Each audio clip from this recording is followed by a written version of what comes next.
Hey, welcome back everyone to the Black Brain Trust. This is episode 159, Geopolitics. I'm here with my co-facilitator, Lionel. Hello, hello. How's everyone doing today? How you doing today, Mike? I'm good, brother. Yourself? I am well. All right.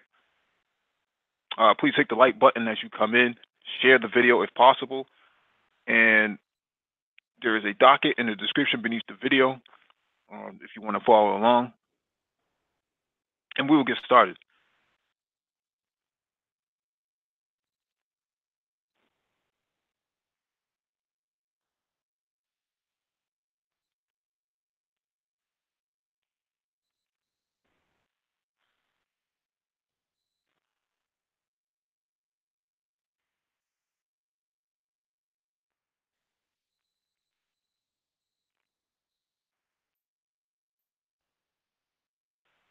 All right. First article is from MiamiHerald.com. Haiti's latest government falls after 6 months as lawmakers fire prime minister. Another Haiti government has been ousted. Haiti's lower chamber of deputies fired Prime Minister Jean-Henri Séant and his government on Monday, deepening uncertainty amid a political and economic crisis that led to violent protests last month, and the U.S. and Canada warning citizens not to travel to the country. The swift no confidence vote came with hardly any debate after lower chamber president Gary Baudot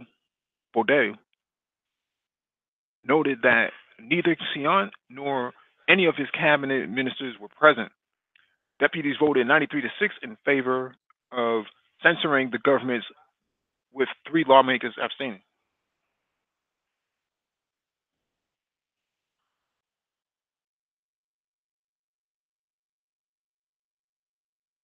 I'm sorry, excuse me 1 second.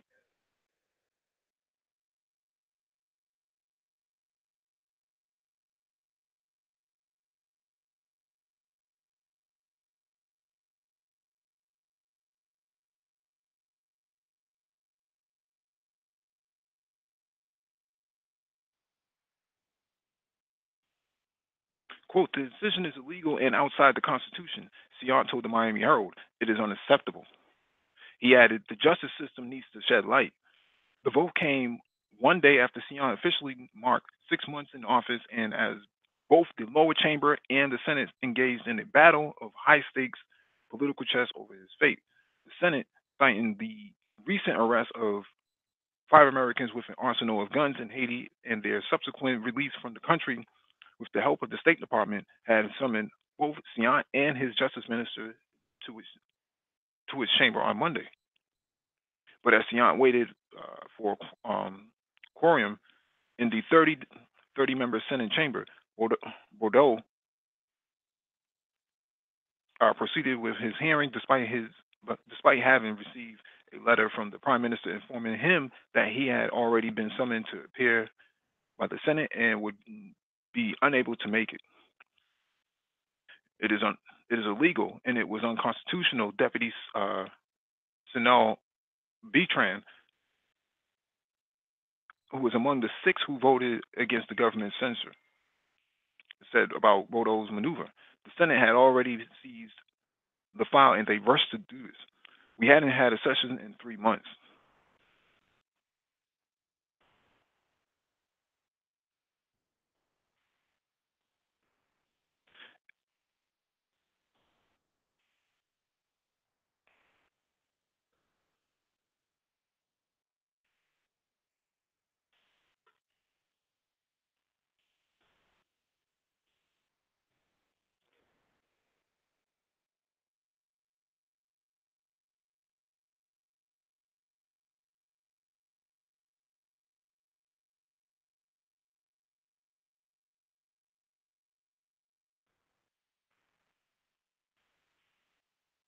All right.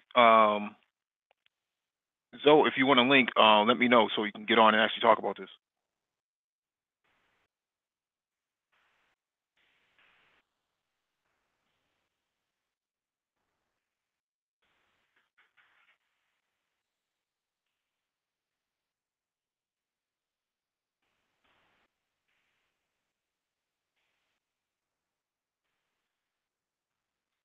All right, let me drop the link in the chat for you.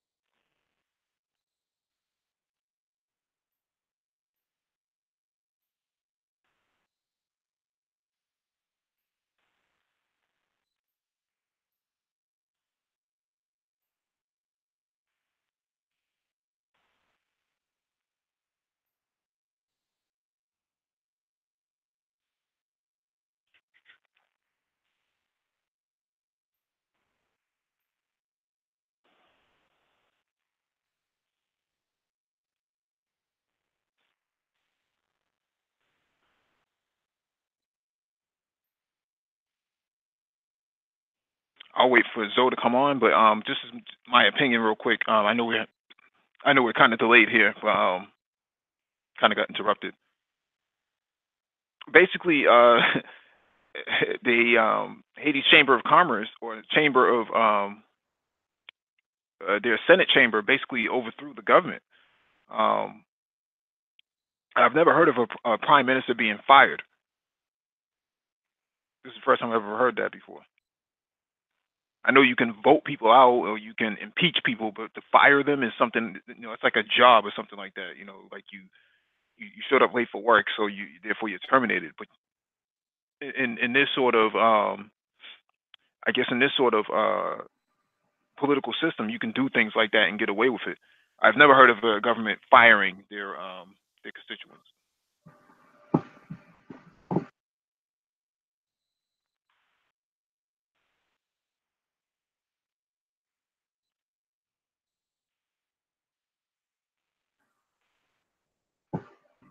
What's going on, Zoe? Hey, what's going on, brothers? What's going on, Michael? What's going on, Lionel? Lionel's away right now, but you can go ahead and take the floor if you have anything you want to add to this. Yeah, so with this, it's more of they're trying to throw a bone at the people, because so they removed the prime minister, but the issue is Jovenel Moise is still president of Haiti, so they're trying because the way Haiti's political system works is, okay, you have elections, you have a president, the president gets to choose his prime minister, and then the prime minister and the president gets to pick like his cabinet. So if you remove the prime minister, the president still has his pick on who he wants to be the next prime minister. A lot of the Haitian Senate and deputies were under pressure for what was going on in the streets of Haiti. So this was more of a situation like, all right, if we want to calm the protesters, let's remove the prime minister. He's like the face of the government. But at the same time, the people who were the people who were in the government are still there. And it still doesn't solve the fact of what the people truly want is what happened to the Caribe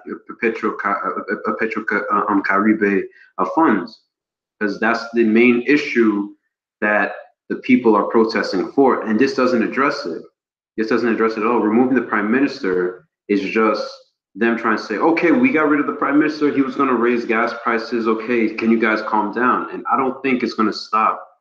I think this is going to embolden the protests because the people are not stupid. A lot of Haitian people on the ground are saying like, yeah, this is just them just trying to throw a bone, try to calm the protests. So, yeah.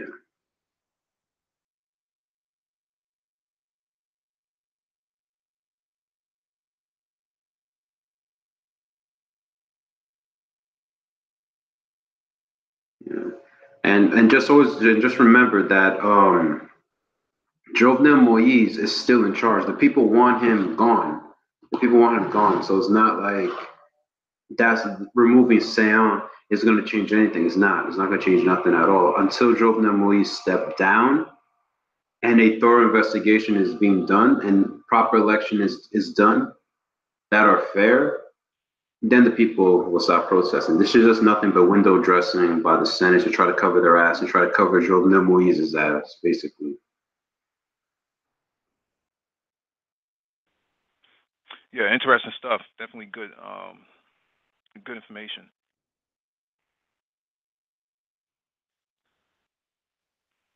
What was that? No, I said definitely good stuff, good information. I didn't know all of that.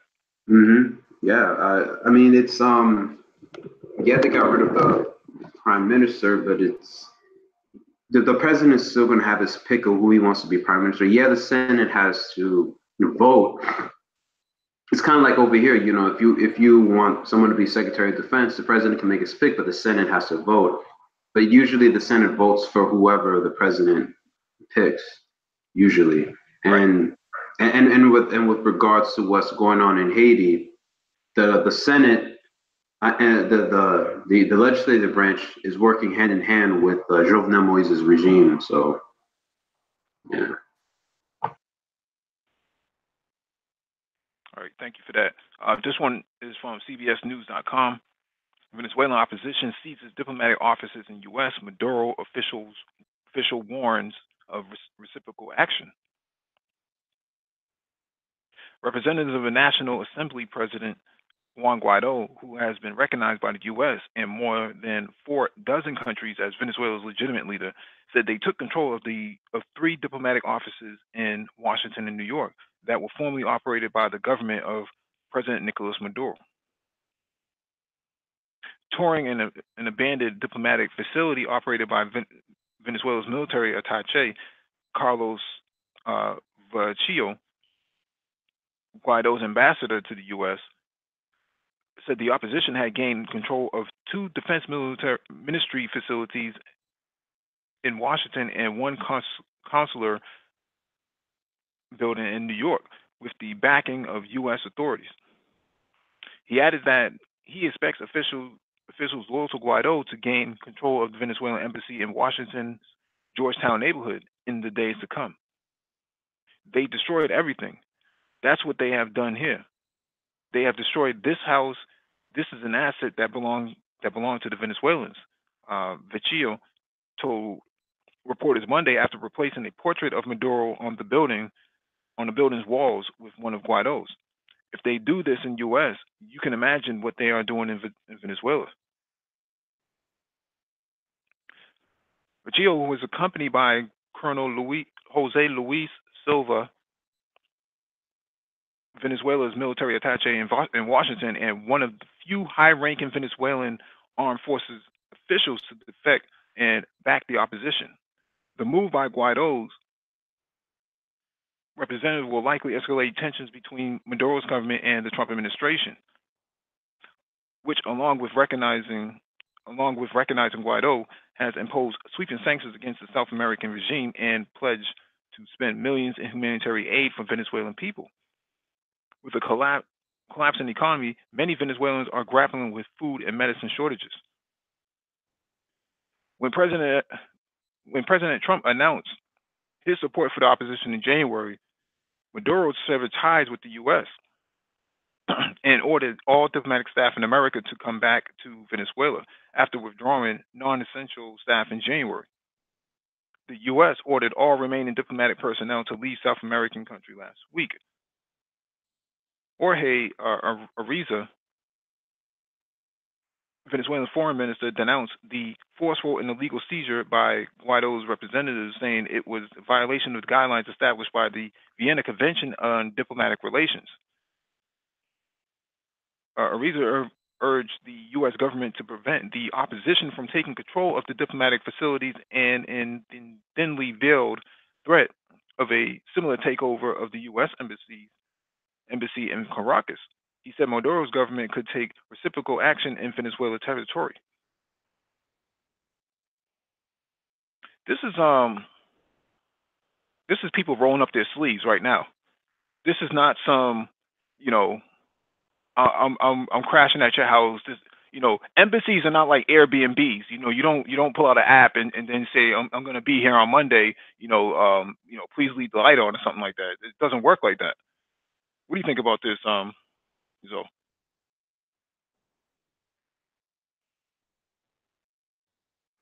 Yeah, so this is quite serious. This is a quite serious development in the sense that the U.S. is making plans to either do intervention, like military intervention, or they have plans to kind of do what they did in Syria or Libya, try to instigate a civil war in Venezuela.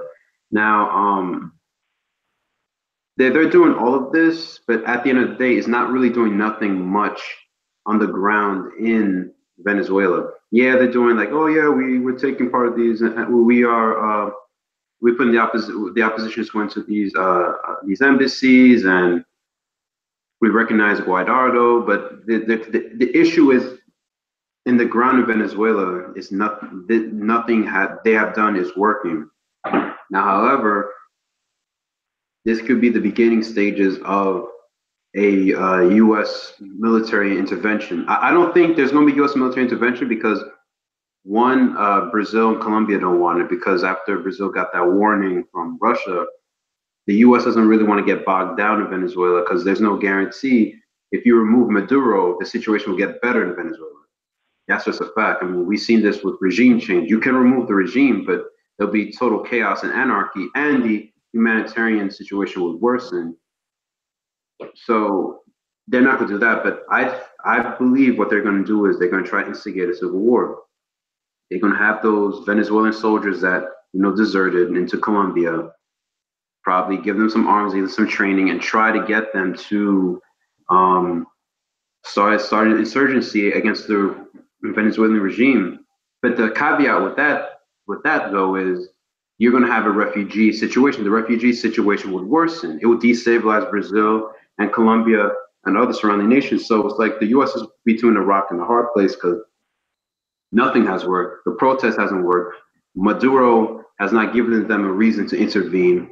They're frustrated. There's a lot of support for Maduro on the ground. Like they never show the people who protest for Maduro and the Chavez regime. So the U.S. really doesn't have. I think more than likely they're going to start a civil war in Venezuela, and this could be the beginning stages of it.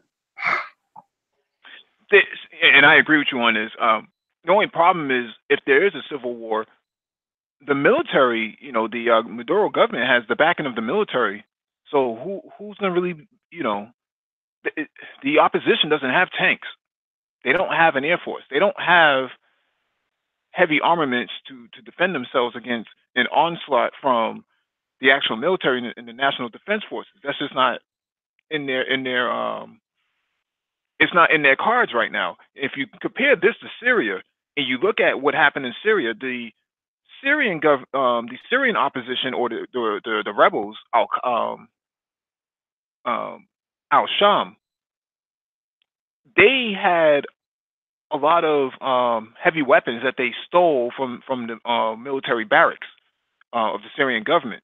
So on one hand, they had maybe 24 tanks, which is a lot when it comes to a civil war, because a tank can take out quite a few things. You can take out bunkers and things of that nature.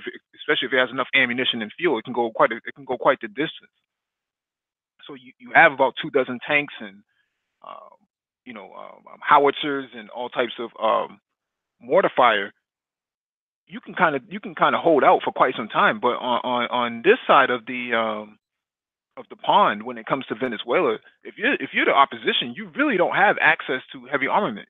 You can't defend yourself against the federal government coming down on your head for terrorism, because you can only hide out for so long.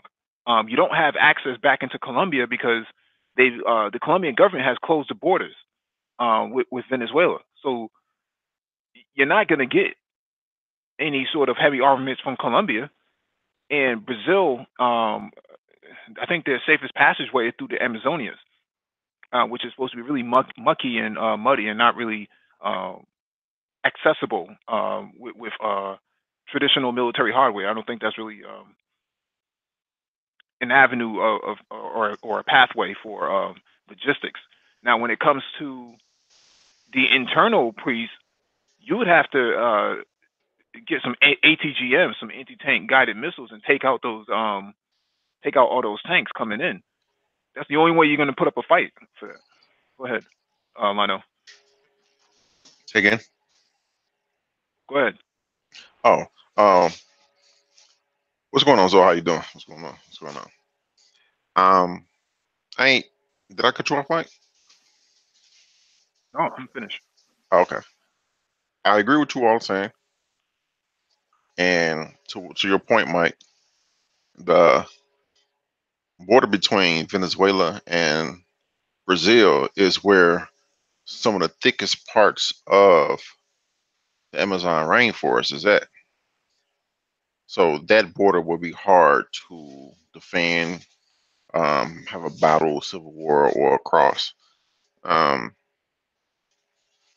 they can go into Guyana, Colombia, and then you have the Caribbean Sea right there. But let me ask you all this: I understand that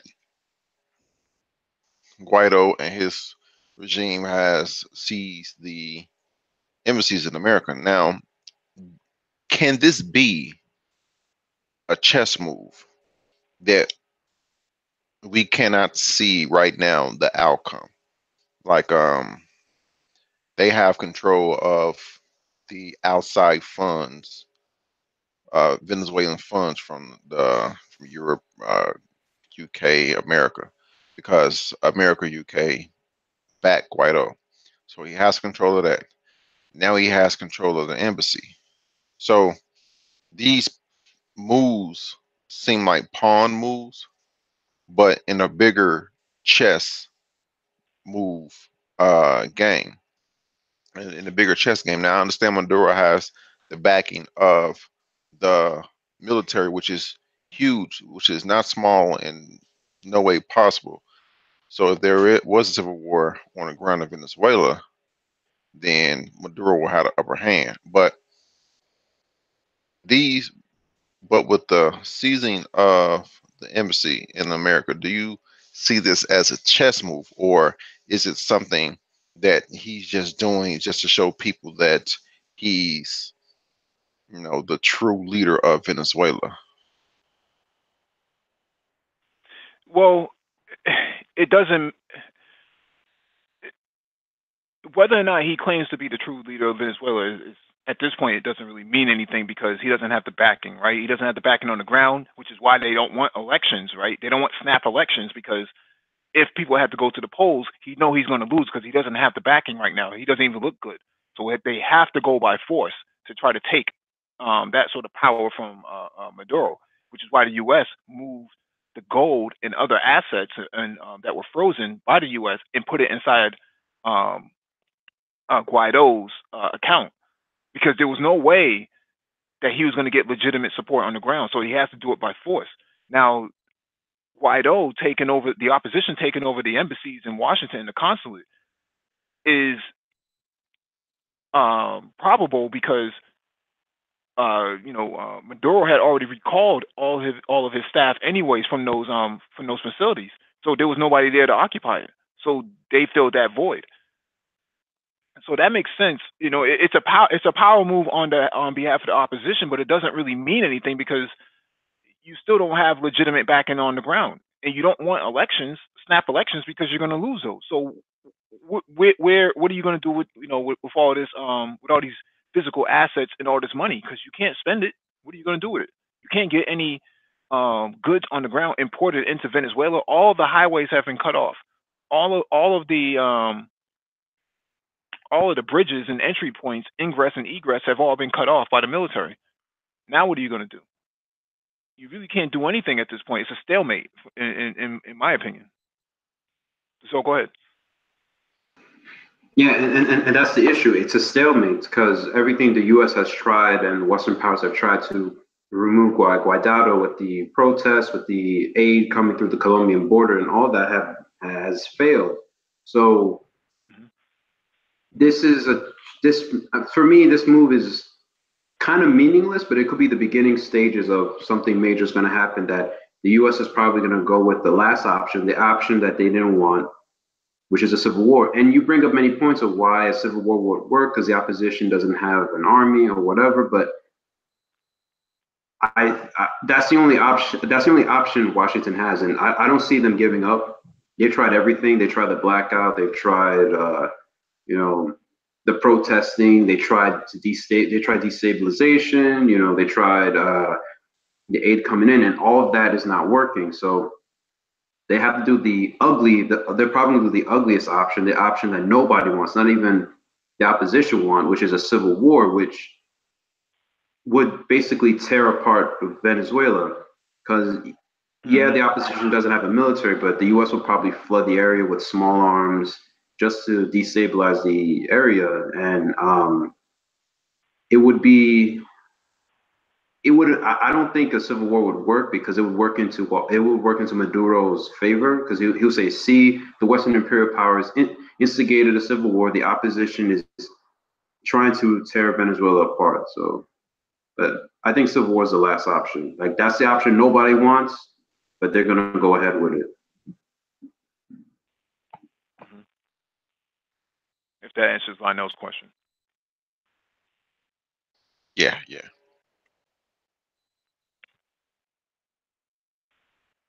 Yeah, and plus it's at this point it's a no-fly zone, right? They tried to fly in aid from Puerto Rico into Caracas, and when the Venezuelan government sees the assets coming off the plane, they found out there was a bunch of guns in there, and so they that option is off the table. So your airspace has been closed off, your ground space has been closed off, all of your ingress and egress points have been checked off by the military. I don't know what Guaido's next move can be. I mean, you can only hide behind so many ambassadors, right? The German ambassador and the French ambassadors had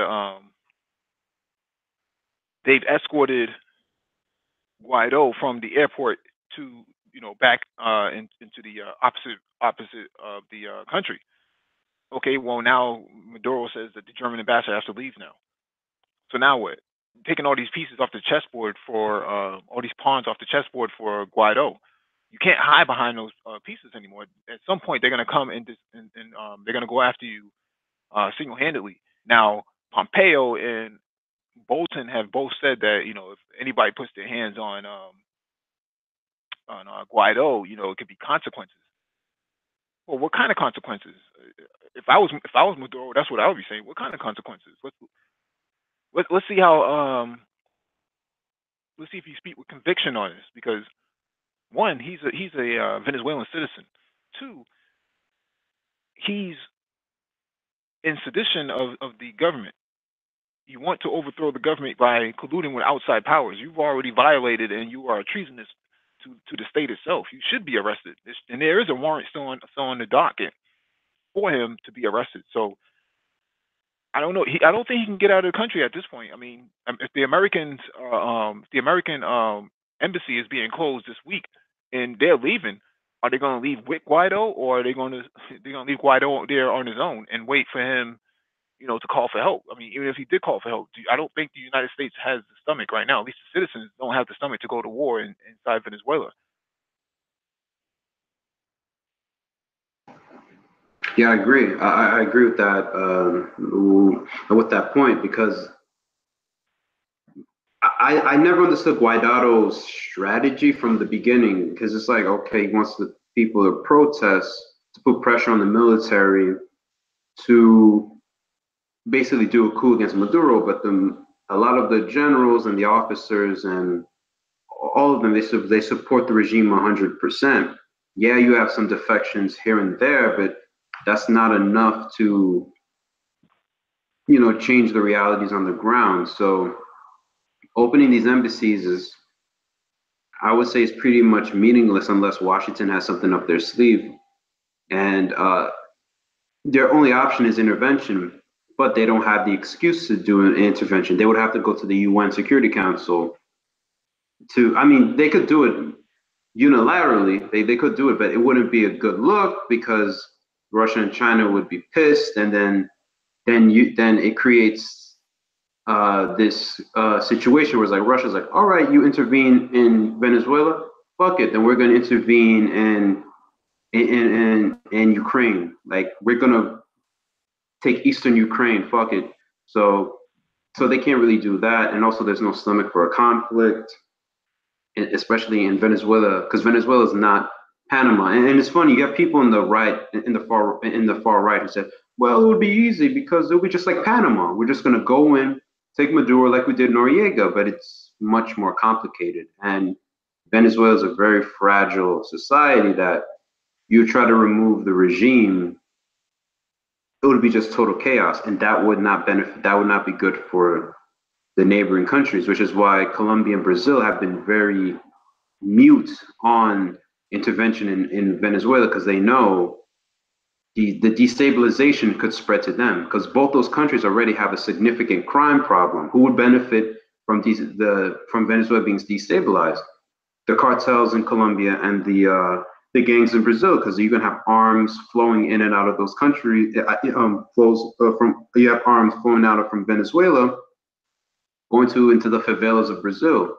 If there's a collapse of the Venezuelan regime, what you're gonna have? You could have man pads and anti-tank guided missile ended up in fucking Rio de Janeiro. Like that's a real possibility because those two countries, Brazil and Colombia, are very corrupt. You can bribe a few soldiers to let these arms pass through, and then shit could really hit the fan. So it's not as easy as these pundits, as Bolton and Pompeo want to make it to be. So I think ultimately, if everything fails and they can't really get a justification to intervene, they're going to try the civil war route.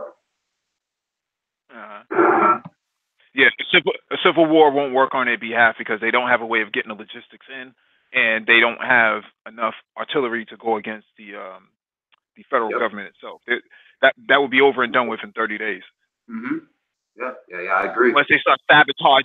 Unless they start sabotaging infrastructure, where they start breaking dams down or blowing up reactors, not reactors, but electrical grids across the country and sabotaging oil refineries. That's the only way you're gonna bring the government out and have them, force a discussion at the table. That's the way how I see it playing out. All right, next one is from CNBC.com. Macron's Africa visit reveals determination to weaken China's grip on the continent. French President Emmanuel Macron embarked on a 4-day charm offensive across the Horn of Africa last week, stopping off in Djibouti, Ethiopia, and Kenya. The trip is largely seen as a bid to cement new ties in the region where China's influence has been growing fast. In the first visit by the French president to Kenya since its independence in 1963, Macron concluded his trip with a bang, announced an estimated €3 billion, $3.4 billion worth of deals with the East African powerhouse. While specifics remain obscure, Kenyan President um, Uhuru Kenyatta confirmed in a statement Thursday that an agreement with a French consortium had been reached on a series of major works to boost Kenya's transport network, including the construction of a commuter rail line linking the Kenyan capital with its central railway station. Accompanied by some of France's corporate giants, including um, Danone, EDF, GE Alstom, and Total Group. Macron's message was quite clear. The intent is indeed to open a new partnership in the economy.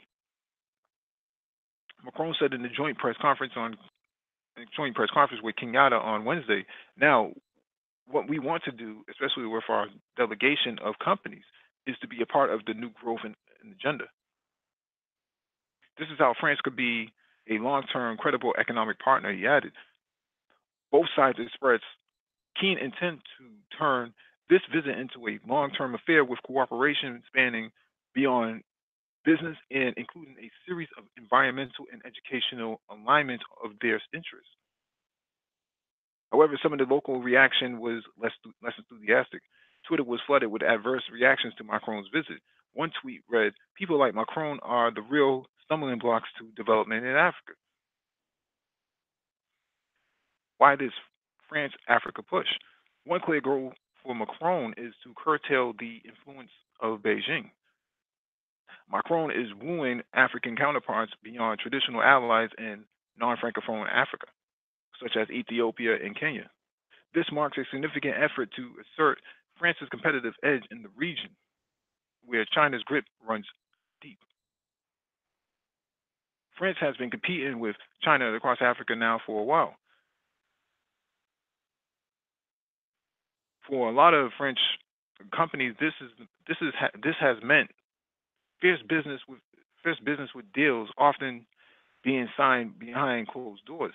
Added Sebastian, who also acts as member of the French Center for Research on Contemporary China in Hong Kong. Going from an almost non-existent engagement with the continent pre-2000s, China is now the region's largest economic partner and nation creditor. Figures from 2015, figures from a 2015 McKinsey report estimated China's trade with Africa stood at over $185 billion. In comparison, France's trade with the region was estimated at a significant lowly figure of $57 billion. The same report claimed that the number of Chinese firms in Africa in 2 to 9 times the official count. In Kenya, China forced an estimated $4 billion deal, $4 billion to build the Mombasa Nairobi standard gauge railway, Kenya's largest infrastructure project, while in Ethiopia the giant was the financial muscle behind the Addis Ababa Djibouti railway, reportedly worth $3.4 billion. The investment reflects how Kenya, Ethiopia, Djibouti have taken the lead as some of the most important partners in China's Belt and Road reach for global influence. So, France has a lot of nerve. France does not have, the best intentions because their economy is completely tied in with Africa. Without Africa, the Francophone states, they're SOL, and they know it, and they feel the Chinese encroachment from a business perspective, encroaching on their Francophone territory. So they want to try to keep them at bay in the non-Francophone states by cutting them off in certain areas. I don't know how far they think they're going to get because if France really cared so much about the continent, they would actually have done everything that China is already doing now. So all of these measures seem to be very reactionary and not very well thought out. What do you think about this, Lionel? Okay, my answer to this is going to be different, but follow me. Much like um, Toussaint Louverture in Haitian Revolution, when he fought the English, Spanish, and French, they came in waves. And when the French came, he partnered with the English and the Spanish. When the English started doing backdoor deals because they had America, he partnered more with the Spanish, and he was doing a shuffle. I see Africa having that same ability now. Former English European colonies want to maintain their stranglehold onto Africa. You see Macron going to Africa and doing uh, construction grants and gifts and things like that. When everything that's going on in this country, that right there shows you that he wants to continue France's colonial assets in Africa. But you have China that's coming in and doing these big deals, giving these big loans, forgiving country loans, all these things for the Belt and Road Initiative. Europe sees that as a threat. And also we've covered in the past how other countries such as Turkey and have done deals in Africa. Russia is going to do deals in Africa. I say this all is to say, if African countries were smart, and I say if because per the past they've shown us they've not done these deals for the benefit of all African people. Um, if they were smart, they would play these different countries, um, pitting their deals against each other. France coming in and saying, "Well, we want to do this." Well, China already said they will, build this, and they're not strangling us with everything you want us to do. That's going to put pressure because they're going to want their assets, and getting everything you can without making any permanent friends, um, getting your citizens, getting your citizens schooled and educated. Well, we want to build this. Okay, well, you got to teach such and such our citizens this, do this and do this. Getting everything you can without making any permanent friends, um, and without making any permanent what's the word I'm looking for here? Any permanent promises. That's what I'm trying to say. If they can't do that, then I don't know what they're gonna do because that's politics. But like I said, if they can't do that, I don't know, man. I don't know. Go ahead, so. I mean, I kind of understand what Lionel is saying. Basically, that allow the French to come in, use the basically tell the Chinese, listen, you're not the only game in town. Like, give us a better deal. If you don't give us a better deal, we'll just go to the French. I can't understand that, but for me, I don't trust France. I mean, I'm Haitian, so I don't fuck with France at all. But what Macron is doing is not out of the goodness. I mean, the Chinese are not doing this out of the goodness of their heart because they basically are in the business of making money and doing business. But with France and with these Western powers is different. Um, Macron has basically promised a lot of things, but he's promised this for Africa, he's promised that for Africa, but there's no tangibles to it. There's no tangibles, there's no plans, there's no projects, there's no money that he's actually putting down that can make the Africans say, okay, this is something tangible. He's just promising a whole lot of shit, but not giving no tangibles. Two, France has its own internal issues. I mean, you have the European debt crisis, which keeps flaring up every 3 months. You have the yellow vest protests still going on. France economically is in bad shape. You have the whole Brexit thing, so you really can't play France and China against each other because China is in a much more powerful position than France. France is in a very fragile and vulnerable position because we don't even know if the European Union will exist in 5 years. So for the Africans to be like to say, what, we're gonna see what France has to say. France has shown nothing, no tangibles, no projects being planned, just a whole bunch of promises, a whole bunch of consortiums being made, a whole bunch of meetings happening, but nothing being done. So with all of that, and also with France's past colonial history and what they're still doing to West Africa with the I think the CFA franc, I think that's what it's called. Yeah. So it's like, why should African countries trust France if they see what they're doing to Africa? So there's a lot of holes to this French plan to kick China out of Africa. It's not going to work out, and for me, I don't see no tangibles. I don't see no real real real meat and potatoes in their plans. It's just Macron just being what he is, a blowhard, just talking shit and not backing it up. Now, Well, keep in go ahead. mind that keep in mind that Macron is a European banker, which is where he came from. So he's looking at this from the banker's perspective, that he was sent in to do a job, which was to maintain France's dominance in the continent. And what's happening here is that he's not really getting any traction. He came to Africa, I think, a few months ago, maybe back in the summer, and they kind of threw tomatoes at him. It was like, we really don't want you here. Places like Cameroon and other francophone states, they don't really want French influence in those places, and you're starting to see more and more,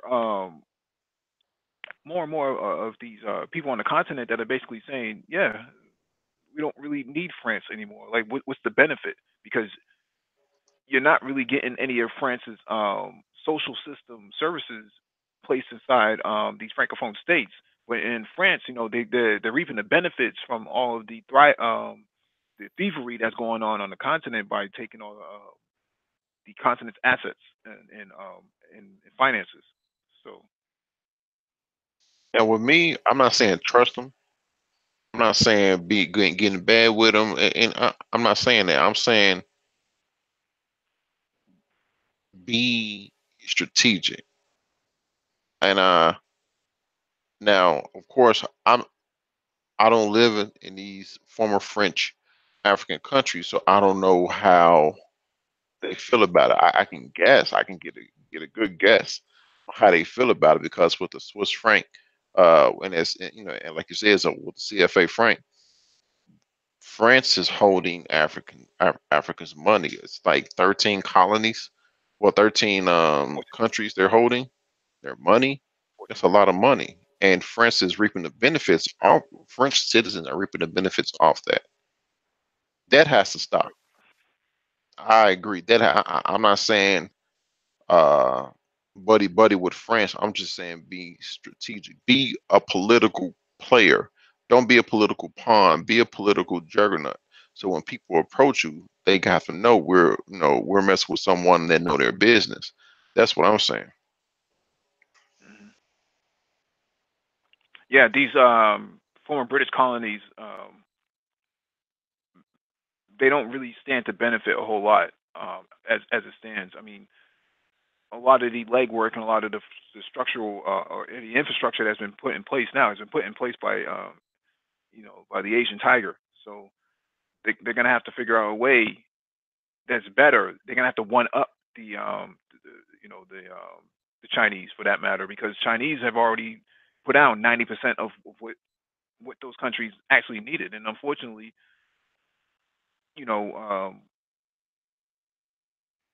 well, fortunately for the African countries, they're benefiting from it. But the France is just Johnny come lately, and I wouldn't take them up on anything. I would actually make them compete against South Korea and Japan and what they have to offer, because one of the main things that the continent actually needs is a bullet train or some form of maglev, because most of the countries actually lack air transportation. So the fastest way for countries to the fastest, most affordable way to get from country to country is by rail, and they haven't really established that yet.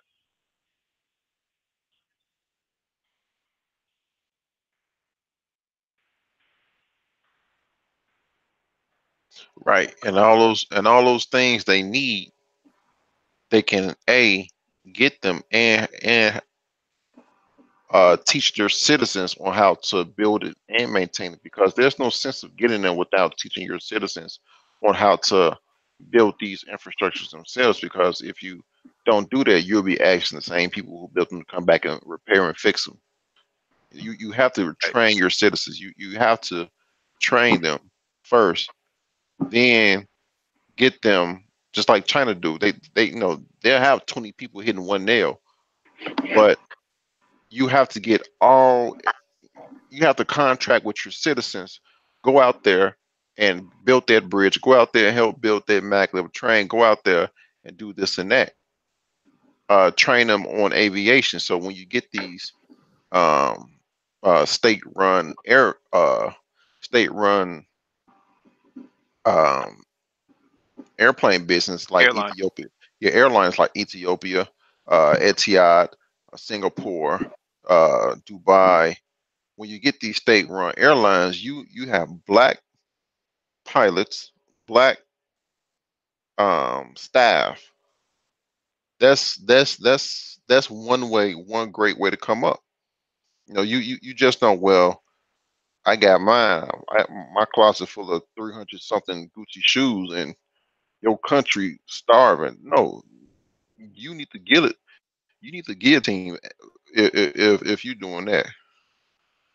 Wait, is that really happening? Are Africans running around with Gucci flip flops and whatnot in their closets?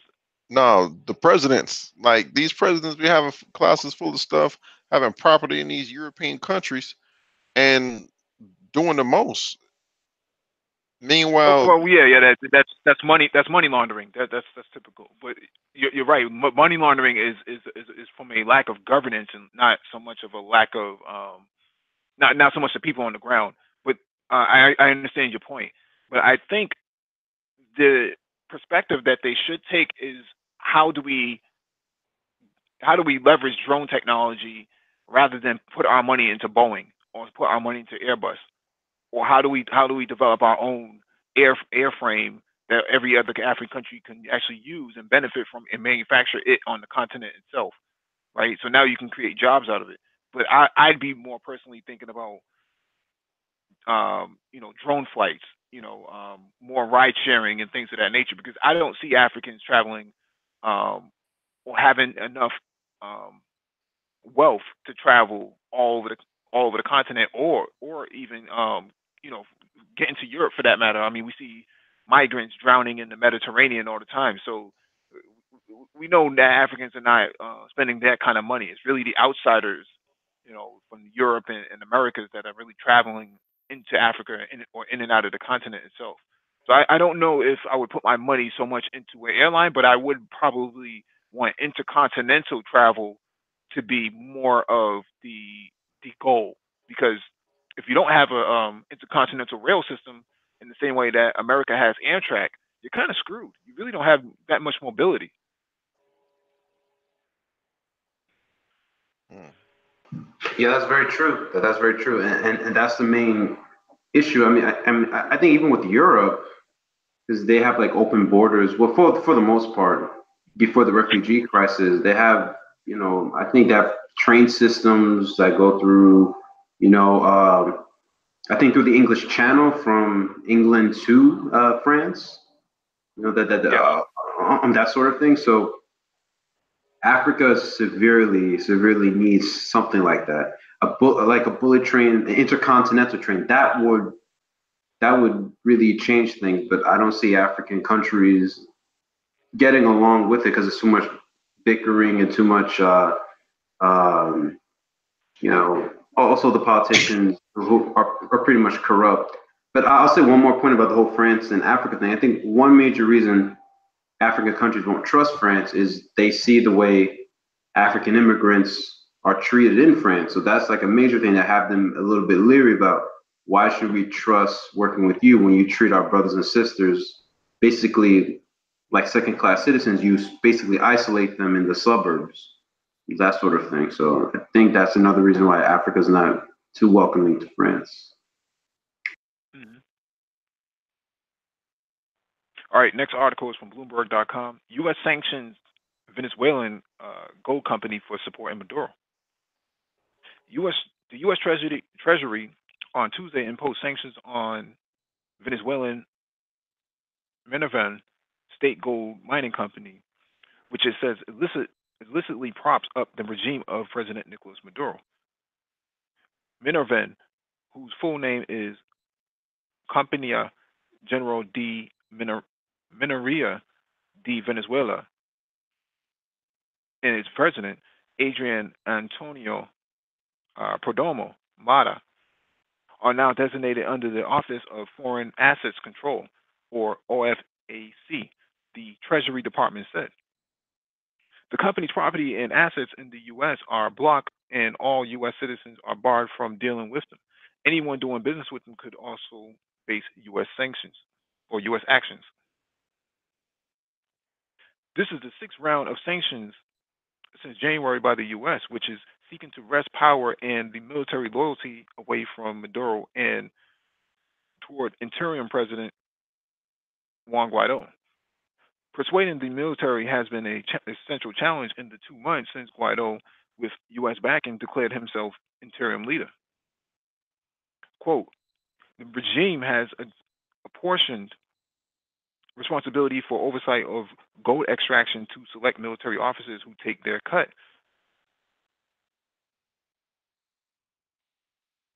As oil production has plummeted, they have turned to gold trade as a final frontier for their kleptocratic activities. The money Maduro has generated is used to purchase loyalty. Outside of buying loyalty, he certainly doesn't command respect. The sanctions are being coordinated with European and Latin American allies and are especially directed at China, Russia, and Turkey, Maduro's key allies, officials said. There has been a spike in Venezuelan gold shipments to Africa, especially Uganda, where it's commingled with metal from Congo, they said. Minervan is the sole state gold processor in Venezuela, and Treasury said it buys the gold from miners and melts it into bars. The military transports the bars to air bases outside of Caracas and then to the Central Bank of Venezuela. Treasury says that since 2016, the Maduro regime has purchased the equivalent of hundreds of millions of dollars worth of gold from small independent miners, paying them in nearly worthless local currency, the bolivar. That allows the government to use gold as a financial lifeline abroad, it says, while despoiling the environment. I find it interesting that the way the Western journalists talk about Juan Guaido as if he is the legitimate guy. I mean, just an interim president. How can you be an interim president while losing an election? I mean, that's like saying, well, what's this? What's the vice president that ran with Hillary Clinton? Tim. Come on, you guys on the panel, help me figure this out. Tim.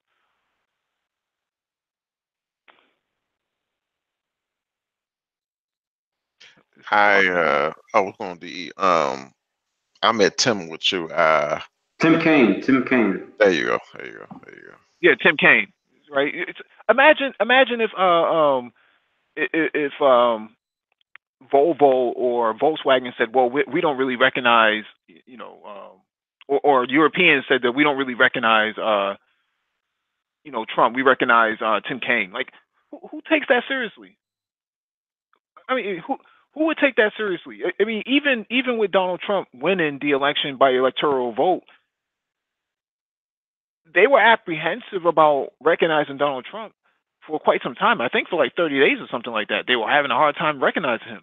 But they never said, well, we recognize Tim Kaine as the interim president because we don't recognize Donald Trump, or we don't recognize Trump because we recognize what's this other person's name, Nancy Pelosi. They don't do things like that. Even in Syria, when they went in Syria, they didn't say we recognize the opposition and not Assad. They didn't go that far. Same thing in Libya. They didn't when they overthrew the Gaddafi. They didn't say we recognize the opposition on the ground. They never said that.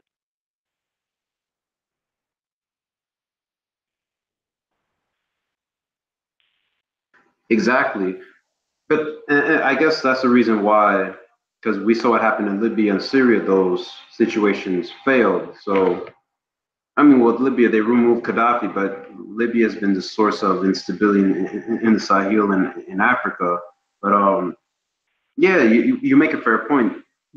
All these other interventions, there was never this recognition of another president. I don't even think even in history that this has never occurred. That this person claims to be the president, even though they lost the election, so we have to support them. Foreign powers, like, it doesn't make any sense. That's why I've always said when Guaido first came into the scene, when he was recognized by all these countries, like, how's this going to work?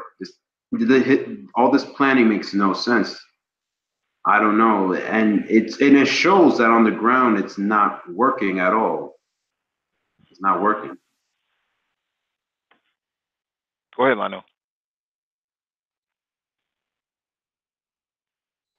Yeah. Every week we go. Every week we talk about this stuff, and it seems like every week we report on something else that was tried to overthrow these governments to for the U.S. to obtain whatever it is they want. And every year, not every year, every week we report on it, and it's a foiled plan. Oh, this week, well, last week was something. This week is something else. Guaido obtaining uh, the embassies. Now it just seems like every week some we report on a foiled try. I don't know if it's me or not, but it seems like that to me. And this is getting very interesting because now I'm able to see the different tactics people use to oust a undesired government. DE, go ahead.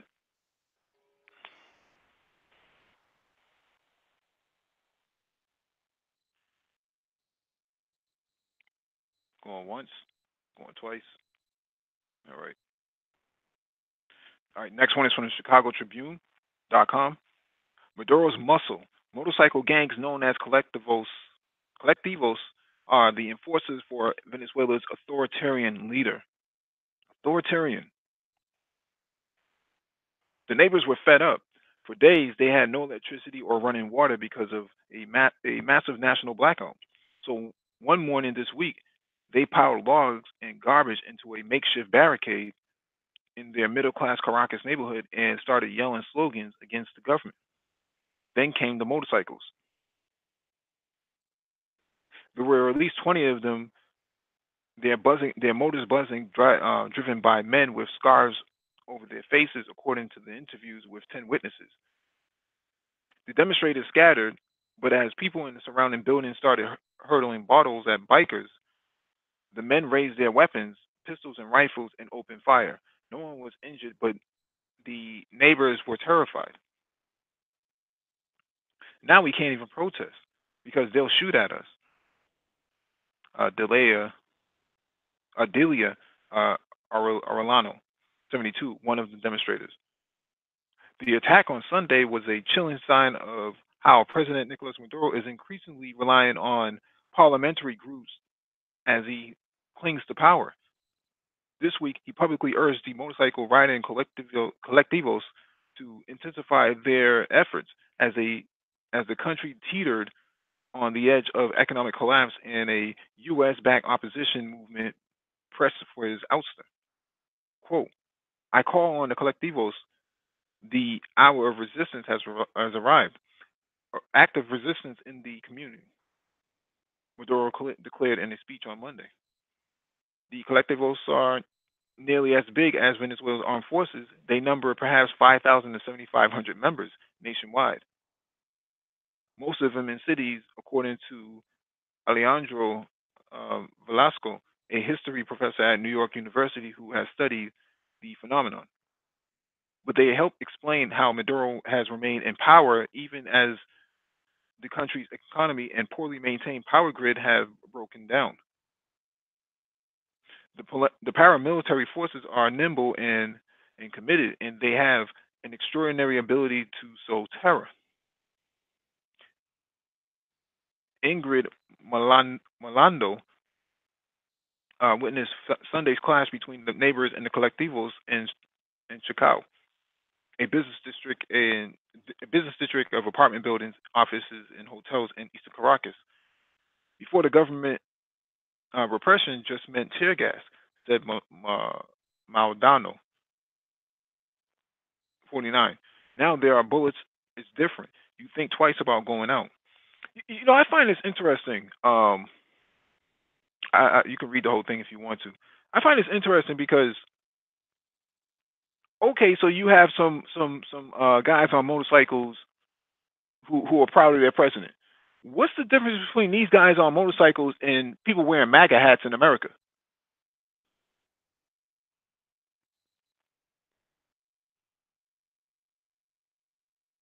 Yeah, that's how the game goes. You have these guys are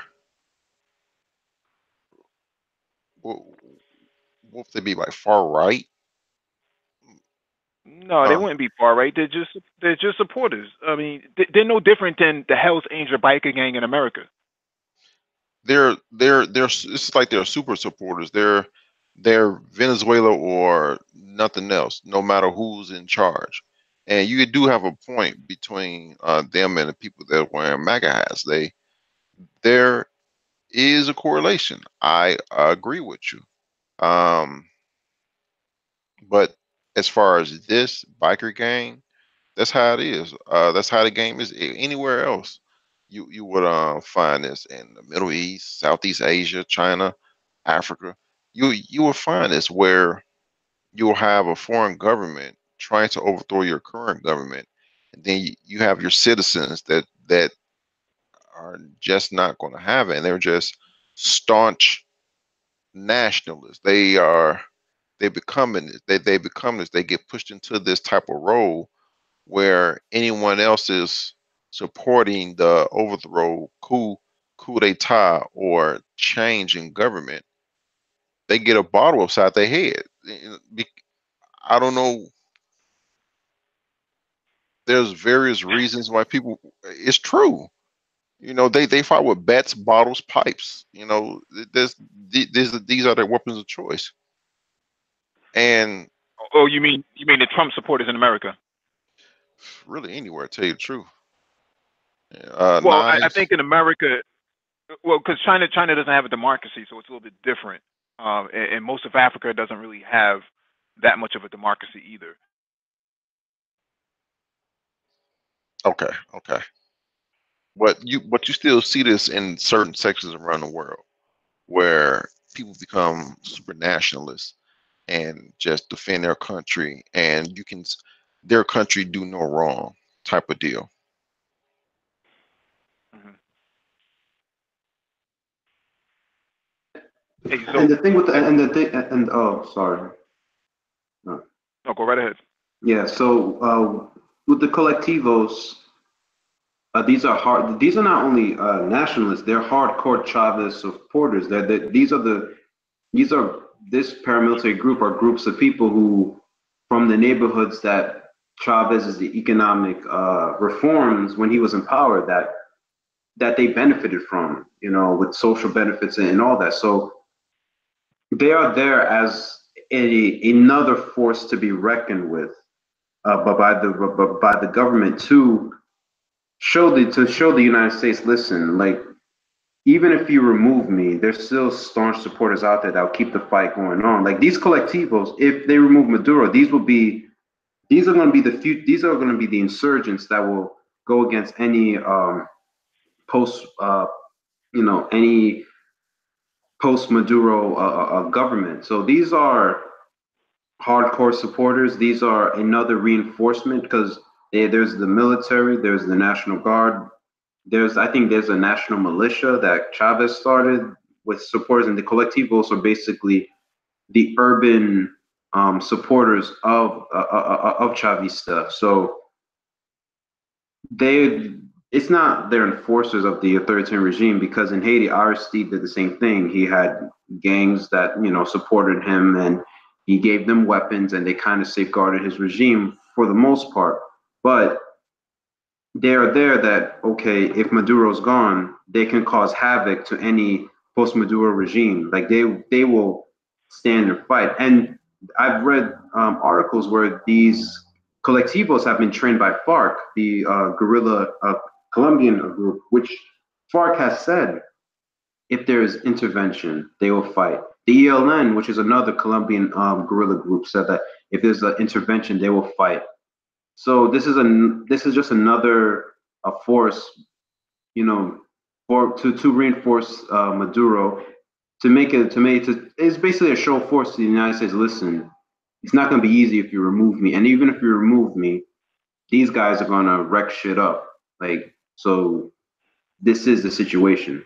It's kind of like with Iran, they have the Basij, which is like a paramilitary group that's basically trained a paramilitary group of the people that's basically trained in guerrilla warfare in the event of there's an invasion or war. So Yeah, that's no different than I mean, it's really not that much different than any of your the Bundy, the Bundy cattle ranchers, out there on the West Coast,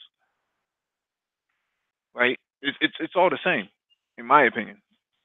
I mean, you're always gonna have your patriots. Is basically what they are. They're basically patriots for the movement, for the ideological movement. I don't see anything wrong with it. exactly, and let's be real. Um, people. I don't want to get off topic. Like if they try to impeach Trump, his supporters are really hardcore. They might start some shit. I mean, it kind of already happened with the Charlottesville, fiasco. Hmm. Basically, all those guys were supporters of Trump. They're all far right wing. They came with guns. They were fighting, and since they were armed with guns, the police didn't want to do anything. The police were scared of them. They're like, "Yo, if we try to arrest them, we could just start a shootout." So it's no different than over here. Because for whatever reason, I don't know what it is. Maybe because they're sympathizers in law enforcement. Law enforcement don't fuck with these groups. They just leave them alone. They let them tote their guns and strap up and whatever. So, Yeah, and I find it interesting that the Chicago Tribune wants to talk about, um, these guys if they're bad guys, but Chicago has quite a few gangs themselves. I don't see too much being written about that.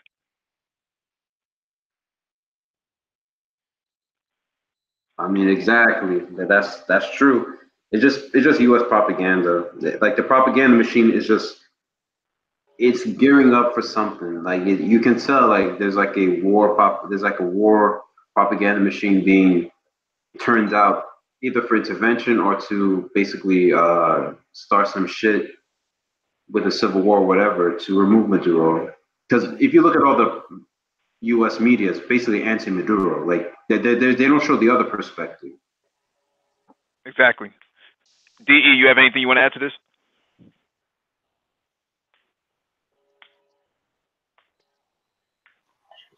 Good evening, everybody. Hey, Uh, hey. Basically, the brother just on had it right. This is a propaganda war. Um, Even though the U.S. finds itself in a position where a majority of the world, this time, the world governments, this time around, are speaking up against what they're trying to do. Before it was like the people who the U.S. chose, like the Europeans, the EU, whether it be NATO, they all made their point, and everybody had kept silent.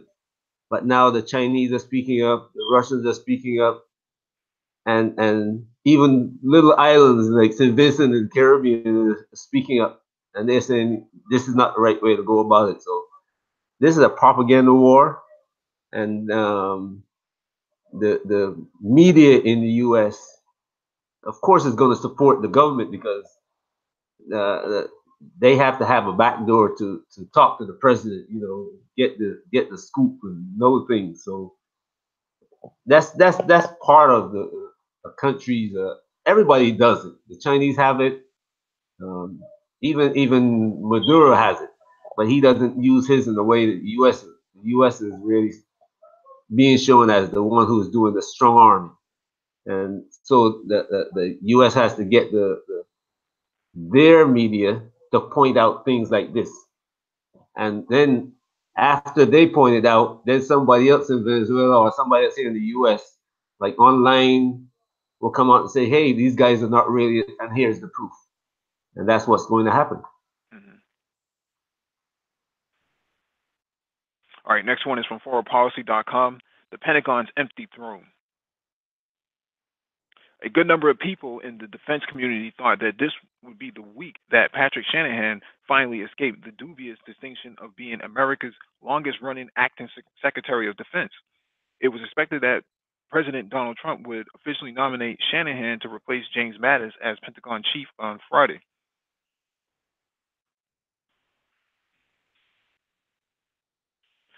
Didn't happen.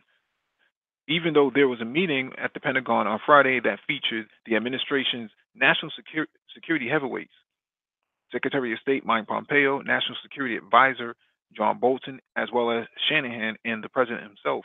More than 2 months after Mattis's last day, his formal successor remains a mystery. And Shanahan, still unanointed, though Trump's clear favorite after multiple contenders turned down the job, is facing tougher questions than ever on Capitol Hill after a brutal day of testimony that presaged the confirmation hearing he'd likely face if he were nominated. During a Thursday appearance before the Senate Armed Service Committee, lawmakers grilled Shanahan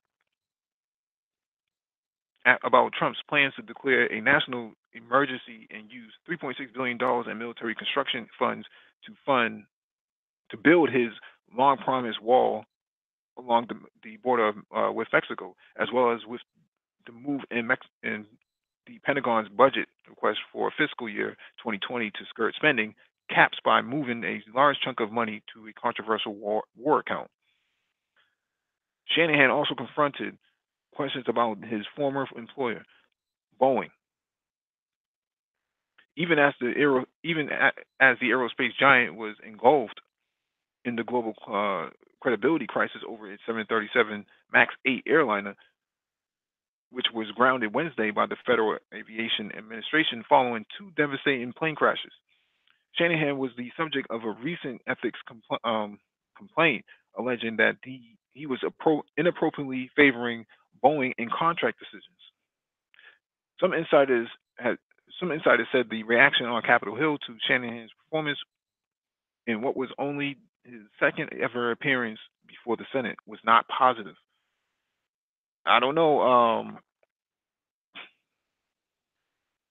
Trump's casting call is pretty limited in this regard. What do you think about this? I know.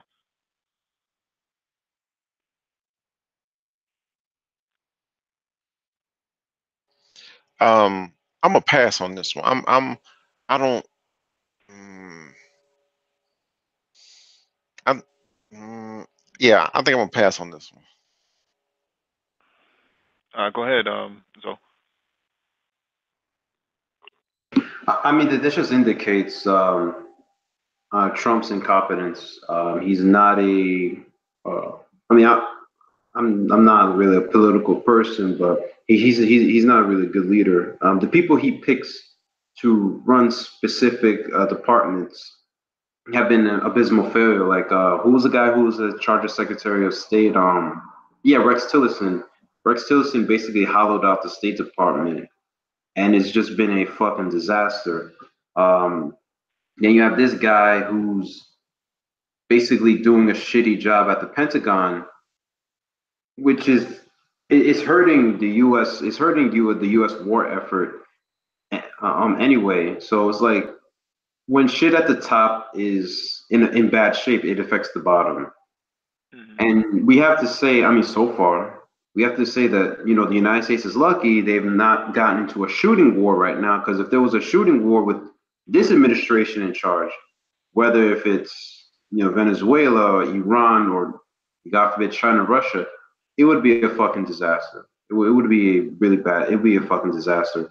But it also highlights, what I said when Trump was elected. I told some of my friends that Trump being elected is just going to accelerate America's decline. And we're seeing this. This is accelerating America's decline. Whether Trump doesn't win a second term, the damage has already been done, that whoever comes after him, it's going to take, I would say, decades to repair this. But the way the U.S. trajectory is probably too little too late. D. The reality in politics in the U.S. is that the president, even though the president is the face of he brings out the guy and introduces him to the nation. Can you hear me on? We can hear you well. Okay. Go ahead. Even though the president brings out and claims that this is his nominee, somebody else always as the one who bring this person to the attention of the president. And we can see it. I don't know if you guys are watching after Donald Trump was elected, he didn't have any choices. I mean, all the cabinet posts that were had to be filled, he didn't have anybody in mind. He was scrambling to put people in place. And the same thing has happened. This is a war going on in Congress. And if the Democrats didn't win the midterm, the guy would probably be selected already, because Boeing would have. Well, what I was going to say, I shouldn't say. Boeing is one big, not only a military contractor, but it's like, I remember the book, whatever General Motors does is good for America. Whatever Boeing does is good for America. Mm-hmm. And this guy was, somebody put him in there for that purpose. After Trump's term is up, they're going to have to find somebody to repair the image of the U.S., just like they did after the Texan Bush. after Bush, they had to find somebody who can repair the image of the U.S. And the U.S. is in the same position it was now. Actually, they need a war in order to kind of bring them out as the leader of the free world again. And Venezuela almost became that, but now it's not. So they have to find something else. And I'm even seeing things that people are talking about. Trump is sending somebody to South Africa. So it's a war in the White House, and people are stalling Trump every time he tries to make a move. Somebody's checking him. Mm-hmm. All right, let me get to the next article.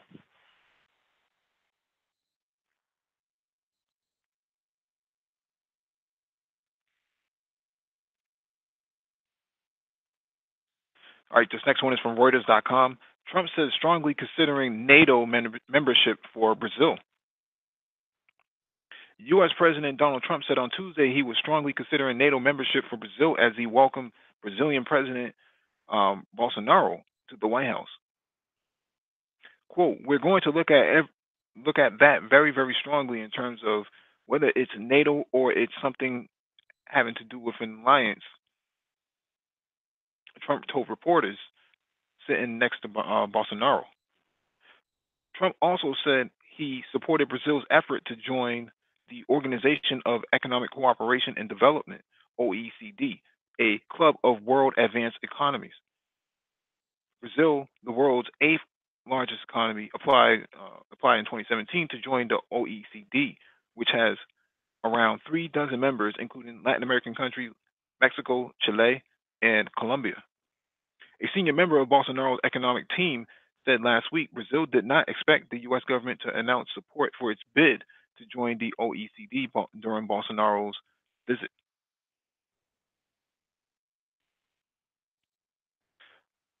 So, Brazil joining NATO. What's your take on this, Zoe?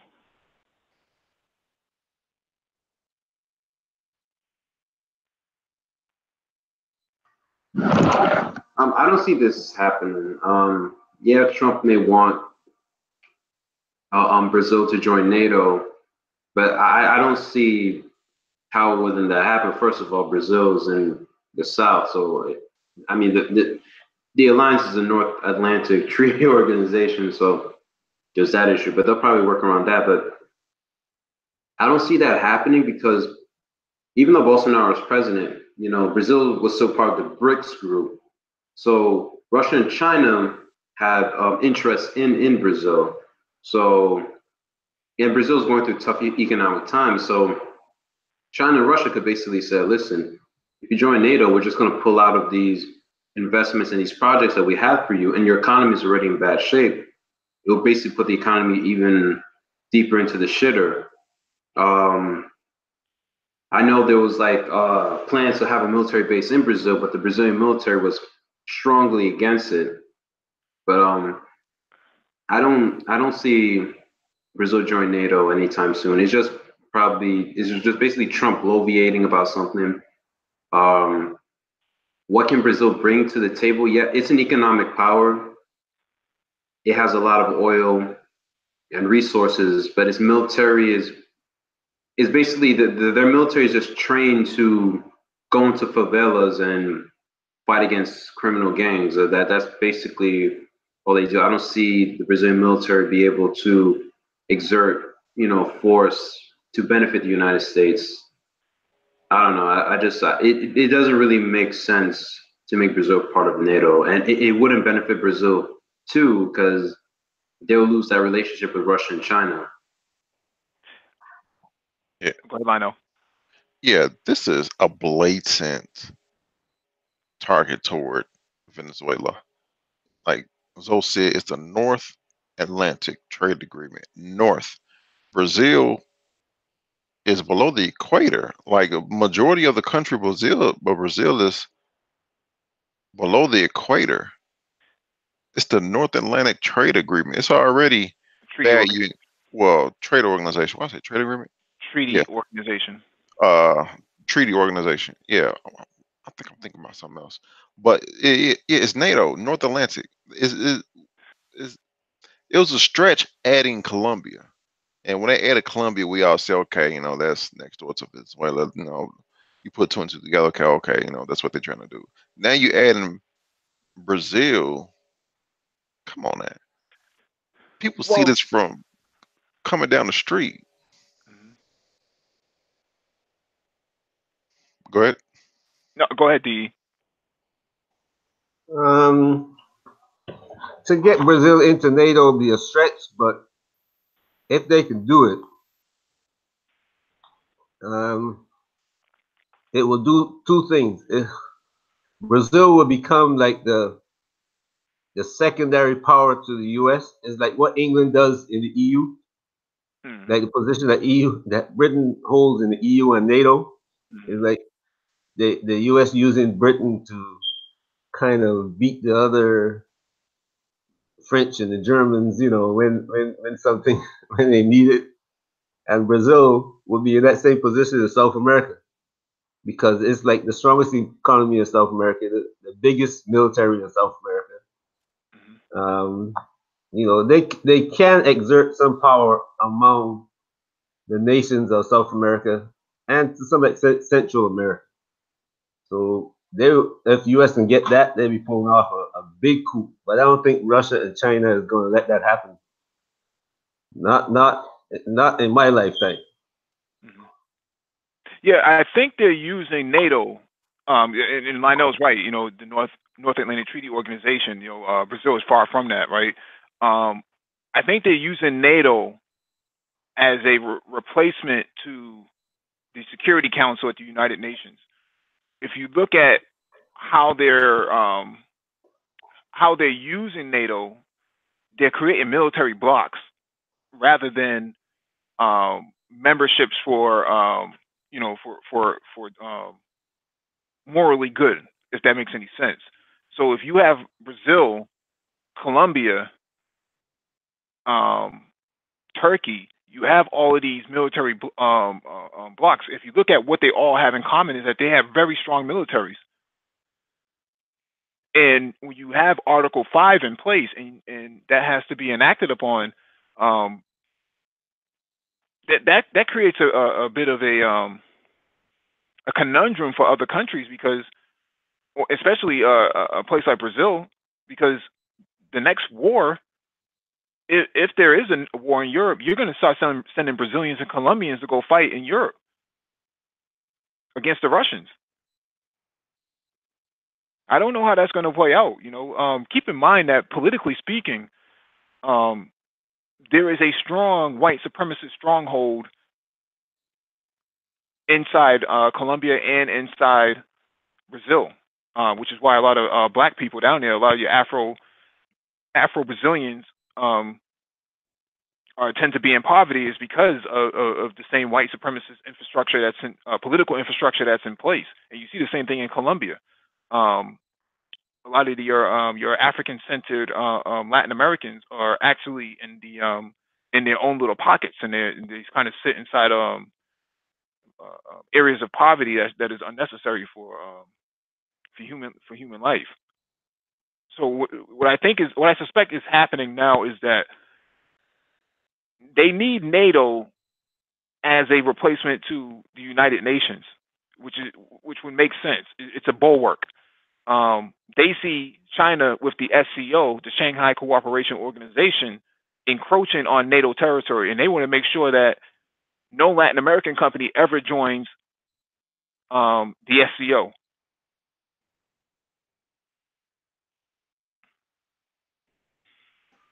That's interesting. Yeah, that's good right there. That's a very interesting because the SCO, because I think I read somewhere, one of the biggest sticking points of the SCO was how you're going to make India and Pakistan, look past the differences. Same thing with India and China, but the West fears the SCO. They also fear the CSCO. They also fear that what's that economic no, the economic union that Russia's trying to do in the EU, which is the Eurasian Economic Union. Yes, with Central Asia. So I think you make a very good point that the U.S. is probably using NATO to create separate blocks. That's why you hear a lot of people in Washington say, "Hey, we should make Japan join NATO. We should make South Korea join NATO."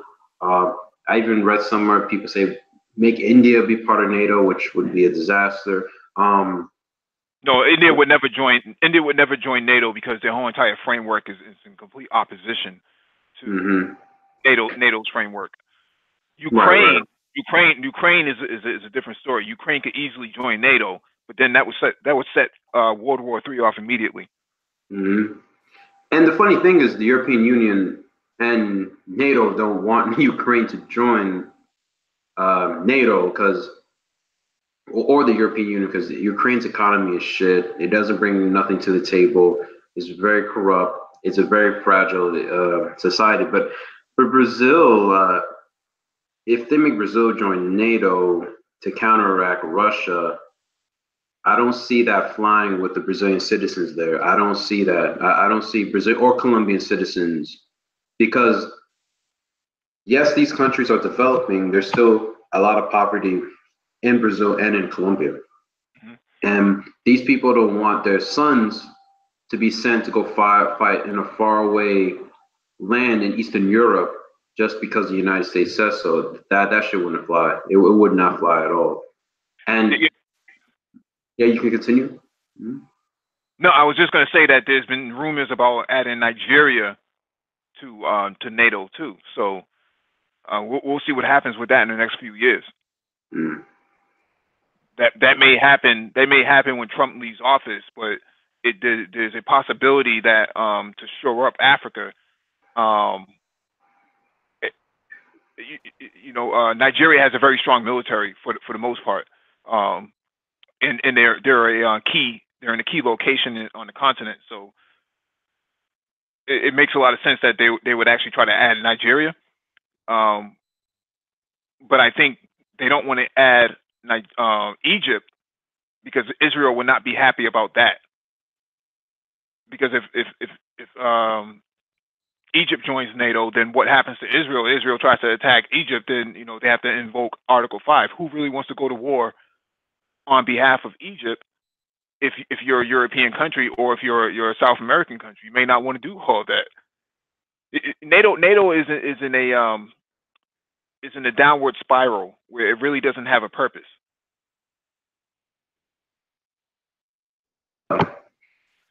I read an article that was written in the 90s, and this was some a realist who basically said that, okay, since the Soviet Union collapsed, there's no point of maintaining NATO. And he made a lot of fair points that we see today. NATO really has no goal or purpose. Mm-hmm. I mean, yeah, okay, the threat, okay, Russia wants to has its foothold in Ukraine, but you have to understand why Russia does what it does, the Russian mindset. They're not going to accept NATO expansion near its borders, because Russia got invaded multiple times. They're very paranoid about that. Um, the only time NATO was really used, Article 5 was used, was in the war in Afghanistan. And the Europeans got the hell out of Afghanistan hella quick. They're like, yo, we're done. We don't want to deal with this. So Mhm. I agree with you that NATO is on a downward spiral. Really doesn't have a goal. I think that's why they're trying to goading Russia to do something, because they want to say, yeah, see, there's a reason why NATO's still around, because the Russians are still a threat. But I don't see what is the deal with NATO, because no one's going to challenge NATO, and it probably will break up. Like in the future, it probably will break up, especially if the European Union breaks apart. Then and the U.S. continues to decline, then you're going to see NATO just go into the dustbin of history, because no military alliance lasts forever. At Well, some point, NATO has to end. well, you'll see the European Union break up when Brexit turns into a nasty fallout in the next couple of weeks. Once Britain leaves, you'll see other countries starting to draft up their own documents saying we want out too. And then that will ensue, and maybe by 2030 you'll probably see the decline of the European Union, and then you'll probably see a decline in NATO, because um, Turkey is a wild card in all of this, because Turkey has the second strongest military inside NATO for the most part. So if Turkey flips because of the S-400 deal, NATO really doesn't really have any immediate purpose anymore. So we'll see what happens. I mean, I wish African Americans, I wish Black Americans had the same sort of mindset to form their own global alliance against what they consider to be oppression. I mean, the closest to that happening was I guess Louis Farrakhan was going to get money. You explained this to me one hangout. Louis Farrakhan was going to get like a lot of money from Libya to fund the Nation of Islam. I think the closest thing too was I think was it the Vice Lords or the Gangster Disciples? I don't know, one of them, when it was like a unified front, they were gonna get weapons and arms from like Libya, but then FBI stopped that shit. But yeah, you're right though. African Americans. That's what I'm saying. African Americans' lack of geopolitics is hurting us. It's hurting them, because they don't see what's coming down. They think this U.S. Being on the top is going to last forever. It's not. We're entering the age of multipolarity. We're entering the age of more than one superpowers. We're entering the age of U.S. decline, and they have no clue. And they're gonna realize it when it's too late. Unfortunately. I I say black. I say well. I don't think it was very. I think the Garvey movement was the closest one because it was actually on multiple countries, Right. It's a global alliance. right? And most of the chapters were out of America. Were not in America, like in Cuba, Haiti, Belize, Nigeria, South America. That they actually spawned an ANC, and not South America, well, South Africa. Hmm. But that was I think the closest, to be honest. Right. All right. Next article is from AlJazeera.com. Hezbollah set to take center stage as Pompeo heads to Lebanon. In January, U.S. Secretary of State Mike Pompeo went on a diplomatic mission to scuttle Syria's readmission to the Arab League. On Thursday, he is expected in Lebanon, where he is set to target another one of Iran's allies, Hezbollah. Pompeo is scheduled to hold talks with Lebanese Prime Minister Saeed Harari, and is expected to ask him to make greater efforts to shield Lebanese policies from Iranian influence, while knowing that may be hard to achieve since Hezbollah has three appointees in Harari's cabinet, and along with its allies, controls 70 of the 128 seats in parliament. Halal Kashan, a professor of political science in American University of Beirut, described Harari as a lame duck and said that neither the U.S. nor its ally Saudi Arabia should expect him to deliver, even as they continue to back him as a Sunni counterbalance to Shia Hezbollah. Saudi Arabia and Iran have been vying for hegemony over the Muslim world since Iran's 1979 revolution. Lebanon, home to both Shia and Sunnis, became an extended theater for this rivalry. Pompeo's visit comes soon after Iran's foreign ministers. He simply wants to say the U.S. is not abandoning Lebanon just because Hezbollah is mighty strong, Kashan told Al Jazeera. Hezbollah has supporters across Lebanon and has become part of the social fabric of the country since its establishment in the 1980s. It is also the strongest military faction in Lebanon. In Syria, it is supported by Syrian government in its fight against opposition forces and expanded its own and Iran's influence in the region. While the U.S., Israel, and Gulf nations have banned Hezbollah in its entirety as a terrorist organization, the European Union, with the exception of the United Kingdom, has designated only its military wing, not its political arm. A major part of Pompeo's visit will be devoted to warning Hezbollah. Local media reported that he is coming with a list of conditions that Lebanon must deliver on to curtail Hezbollah and, by association, Iran's influence, if he wants to continue to receive U.S. support. Haneen Gadar, a visiting fellow at the Washington Institute for Near East Policy, said that the clues to Pompeo's intentions in Lebanon could be gleaned from last week's visit by David Satterfield, the acting U.S. Assistant Secretary for State for Near Eastern Affairs. Satterfield did not meet President Michel Aoun, Hezbollah's Christian ally in Lebanon, even as local media quoted sources in the U.S. Embassy citing lack of time. It insinuated that the oversight carried a political message. Gadar, an expert in Lebanese-U.S. relations, said the visit is to let Hezbollah allies know that the U.S. can also sanction them. It is time to start warning them and letting them know that an alliance with Hezbollah has a price.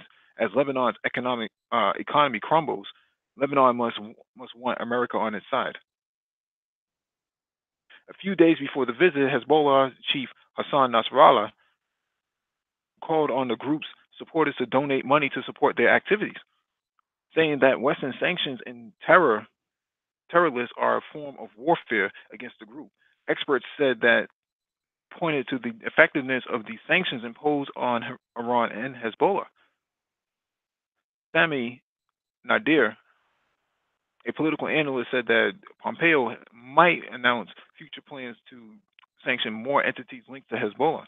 In February 2018, shortly before his predecessor Rex Tillerson visited Lebanon, the U.S. sanctioned 6 individuals and 7 businesses connected to the group. The idea behind the sanctions was to target Hezbollah's financial network at the same time as Iran was under increasingly deliberating sanctions. The double whammy was intended to hit funding for the group's activities. One of the things that's interesting about this, and I wish black people would pay more attention to Hezbollah,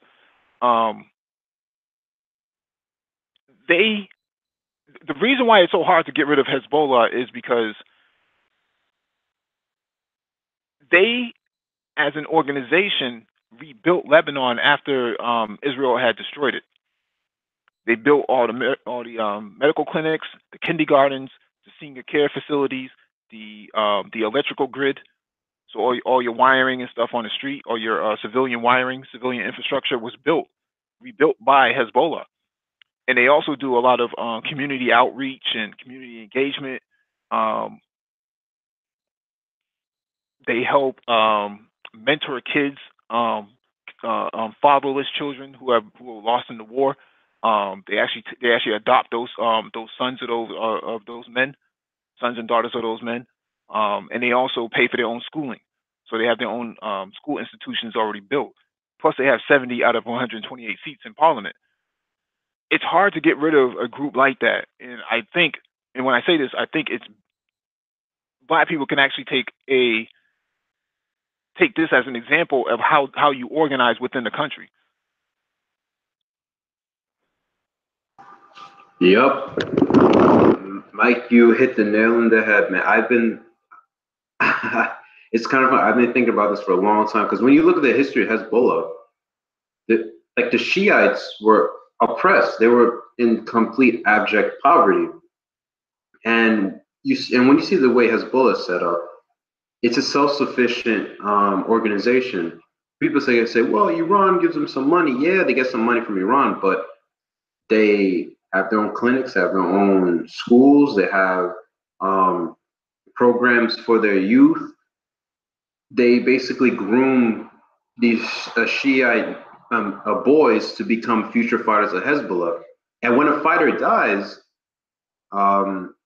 his family is taken care of. His family is taken care of. So I think the closest black people had to that was like the Black Panthers, because the Black Panthers had their own, they feed, they had their own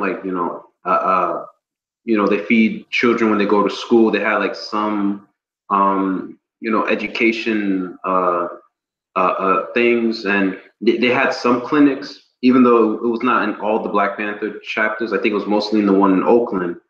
But yeah, black people can learn a lot from Hezbollah, because Hezbollah is a self-sufficient organization, and the people and the Shiites, they get together and they do donations, and they give to Hezbollah because they know it will benefit them, because because the Shiites are a united people. And this is what I say: Shiites in general have a siege mentality, because because they're a minority within the Muslim community. They've been persecuted, so it's like it's us against the world. And I wish black people had a siege mentality like that, but we don't. We don't have a siege mentality. You would think after 500 years of slavery and 100 or so years of colonialism, black people will have a siege mentality. Like, we're never going to let this happen again, never again. But unfortunately, we don't. We don't have that mentality of like, let's get together, it's us against the world. They don't. We don't have that. And when you look at Hezbollah is a success, because you can't destroy Hezbollah. It's impossible. Israel went to war against them and failed, and Israel keeps saying that, oh, in the next Lebanese war, they're gonna make sure to destroy Hezbollah. You can't destroy an idea. They have so much support, not only within the Shiites, but also Christians and certain Sunni groups. So,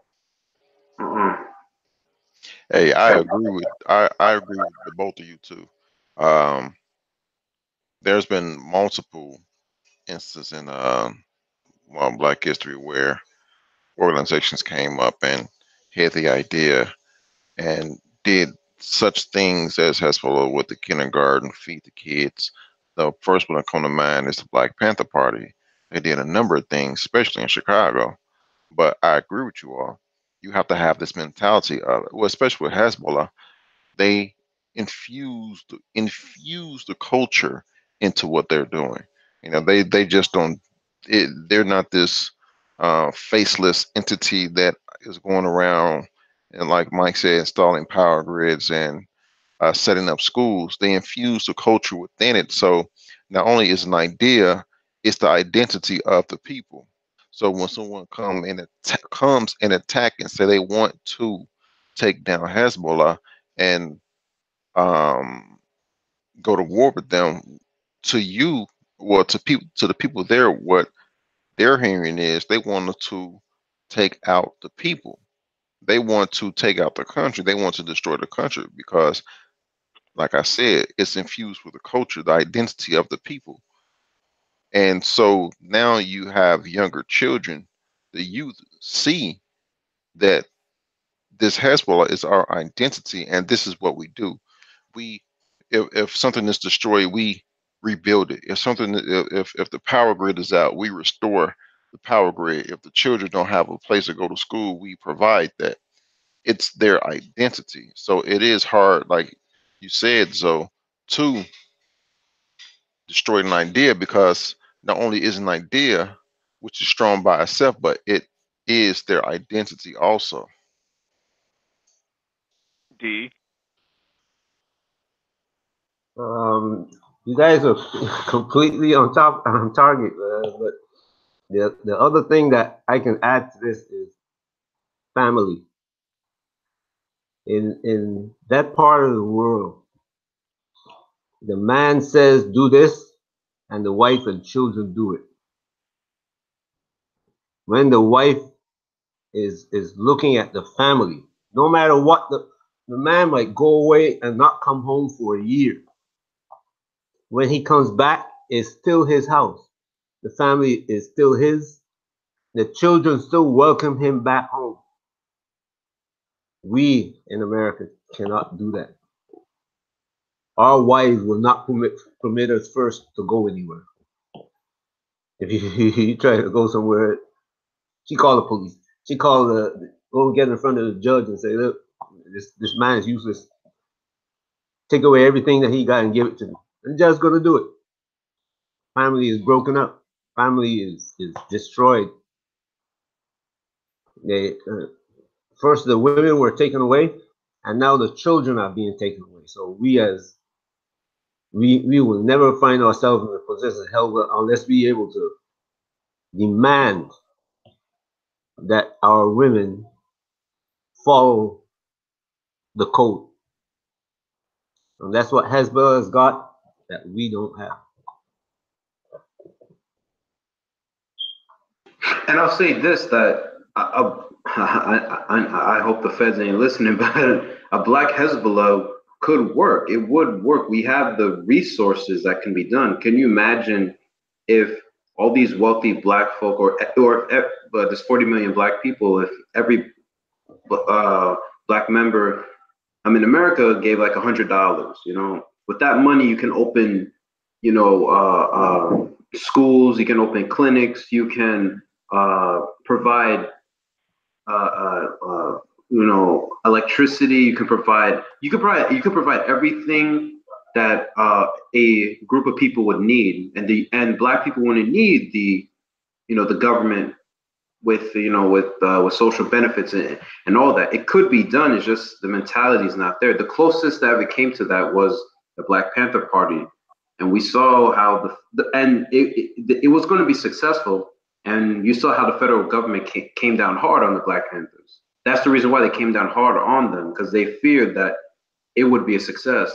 It would have been a black version of Hezbollah, but since then it was never tried again. It was never tried again.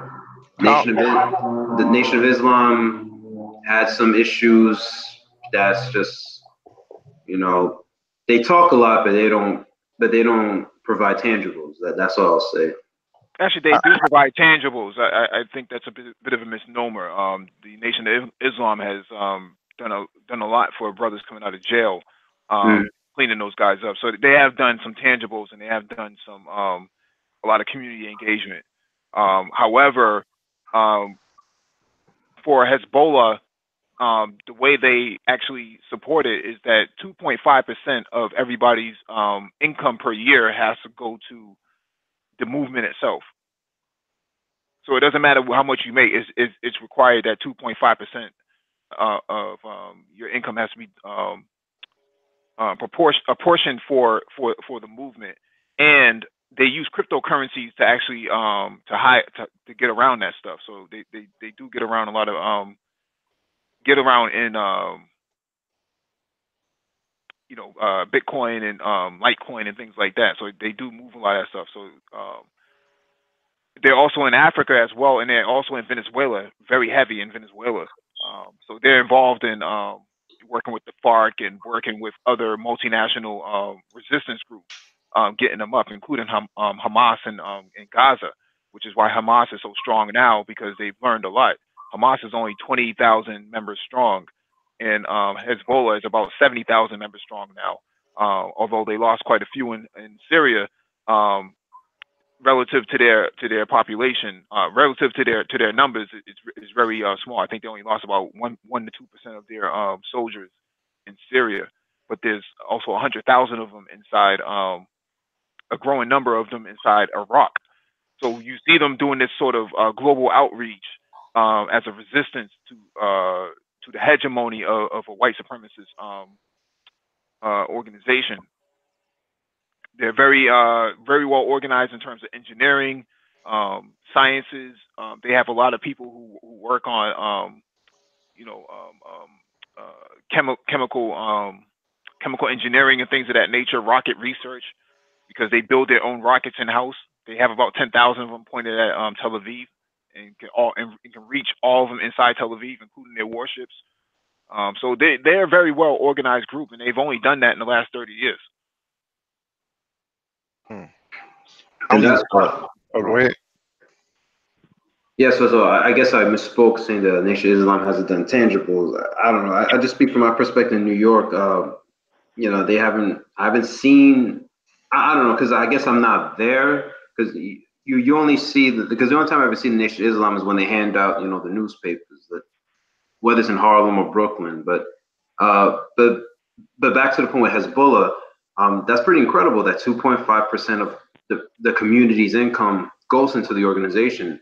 That could be done over here. Like, can you imagine 2.5% of every black person's income went to an organization? That would be hundreds of billions of dollars. And with regard to Hezbollah, even though they lost a lot of men in Syria, they gained a lot of experience in fighting in urban warfare, mountainous warfare, desert warfare. They gained a lot. The Syrian civil war basically made Hezbollah into an even fiercer fighting force, and that made Israel. That has made Israel very, very nervous. Israel talks a lot of shit, saying, "Yo, in the next war, we're gonna fuck you up," but they don't want the smoke. So yeah. I don't know if you guys travel a lot, but every country that I've been into, that I've visited, lived in, one of the first people I meet when I go there is a Lebanese. They're all over Africa. Every place that I've been has Lebanese shops. In Brazil, Lebanese people own like Burger King. There's I've forgotten the name of the thing, but it's owned by Lebanese. I mean, from Sao Paulo all the way up to Victoria, going north, you can find Lebanese people. They go there, and you'll see the men, mostly the men, no women. Where are the women? Probably in Lebanon or someplace, you know, where they're secure. Mm-hmm. And these people are making money to send it home. Yep, they're inside Haiti as well. Yep. They came to Haiti during the American occupation to basically reinforce the mulatto elites. So yeah. I have mixed feelings with the Lebanese because you know the Lebanese and Haiti are one of the reasons why Haiti's in the mess it's in. So Go ahead, Lino. No, I was going to say I throw this one at you also. Has that type of organization in Black America can benefit all backgrounds of Black Americans. You know, because it create a single block where other Black Americans come here and learn, take it to other sections of the world, Africa, the Caribbean, where they can build up their infrastructure also from what they learned here. It could be a center of learning, and another area can be a center of something else. So it can have great benefit.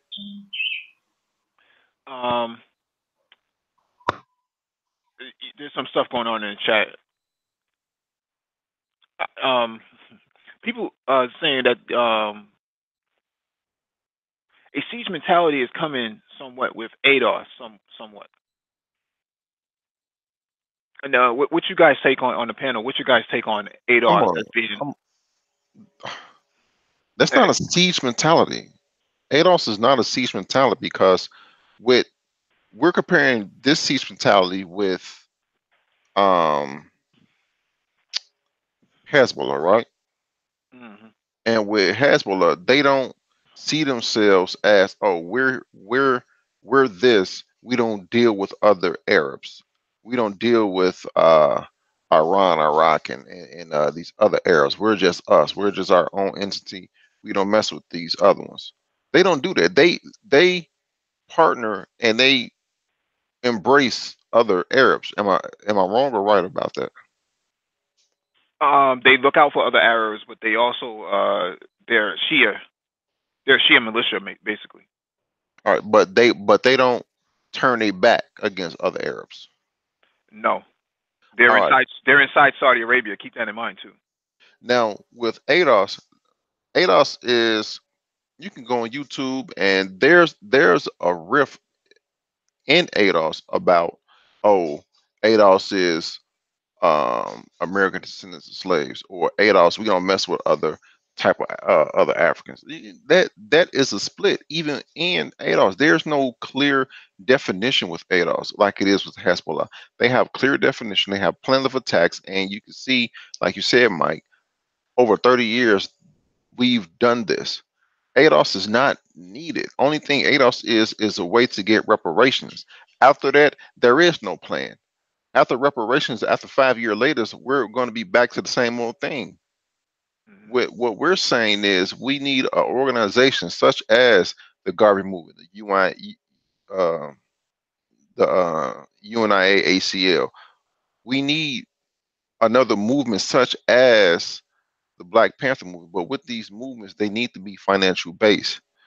Upon that financial basis, we can build other areas and build upon other areas and build out and connect with other Black people, because like it or not, we as Black people in America affect how other people in the world see Black people that are non-Americans, and vice versa. We are not an entity upon ourselves and in a vacuum that is not affected by other Black people around the world. That is a false sense of ADOS. It's not like that. It can't be.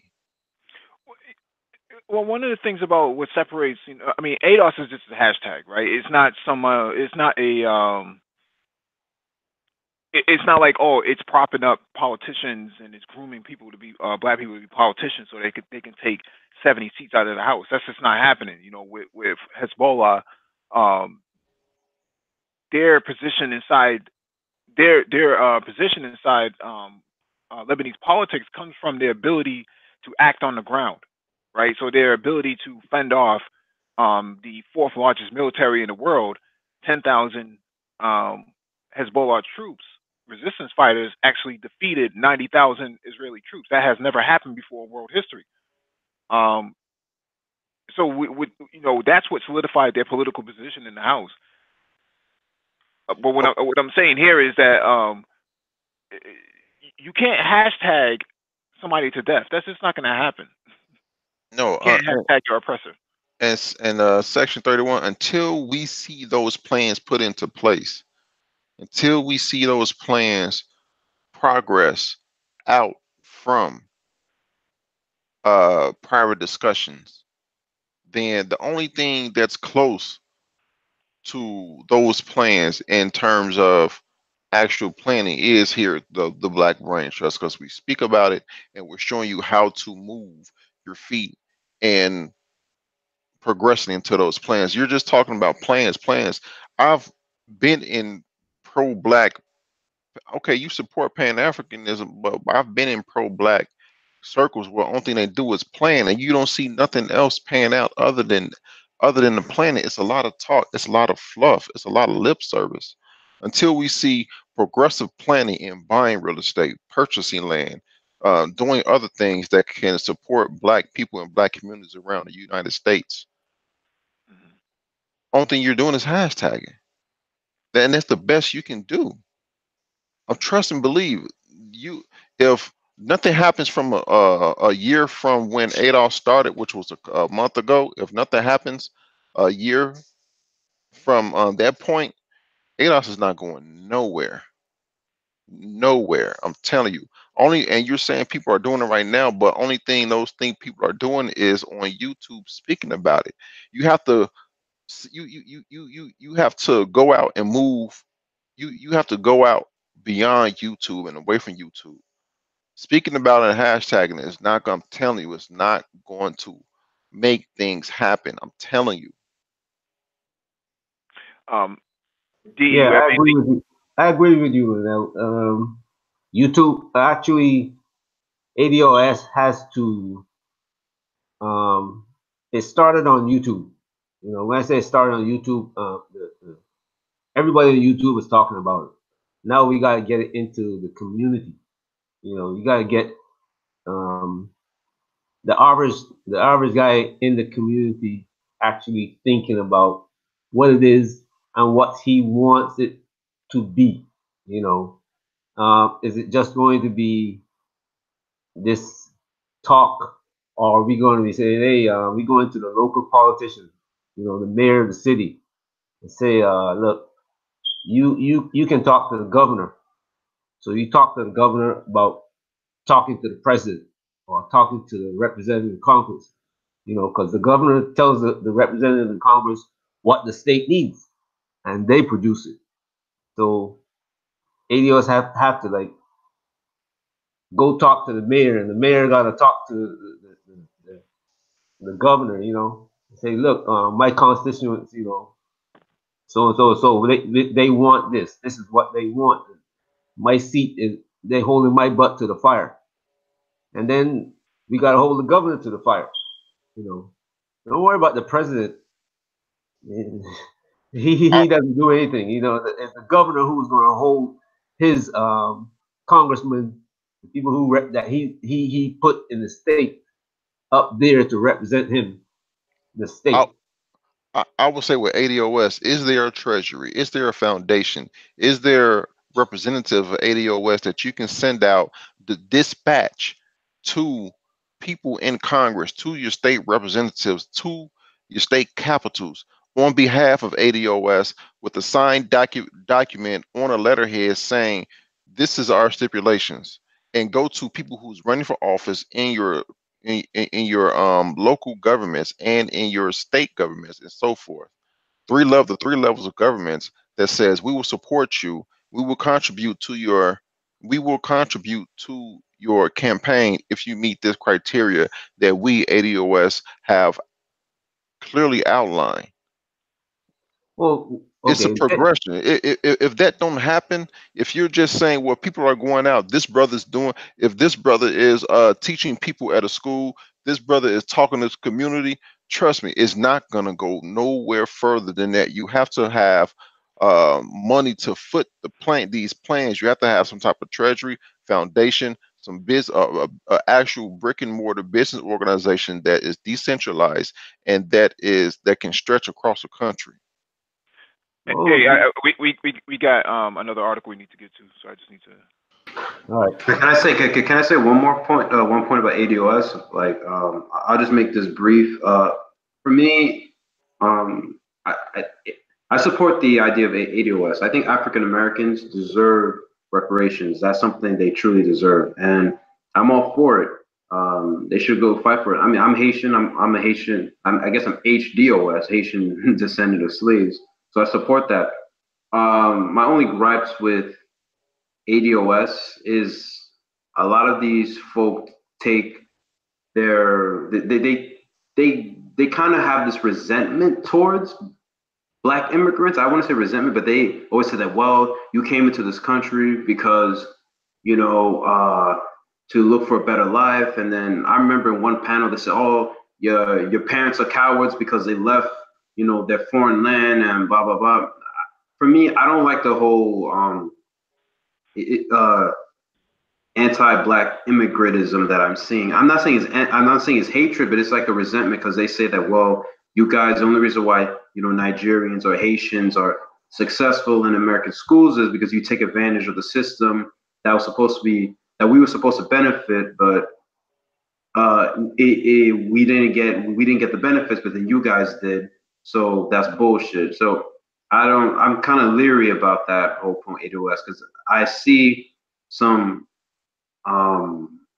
frustration towards black immigrants that are successful. If you understand what I'm saying, that's the one thing I'm very leery of AWS. Besides all that, I'm all for it. Get reparations, you know, but you have to have a plan. You have to have a plan to do so. All right. So next one is from NPR.com. Number of dead rises to 50 in New Zealand mass shooting. Police say the number of dead in the mass shooting that occurred at two mosques in Christchurch in New Zealand has risen to 50.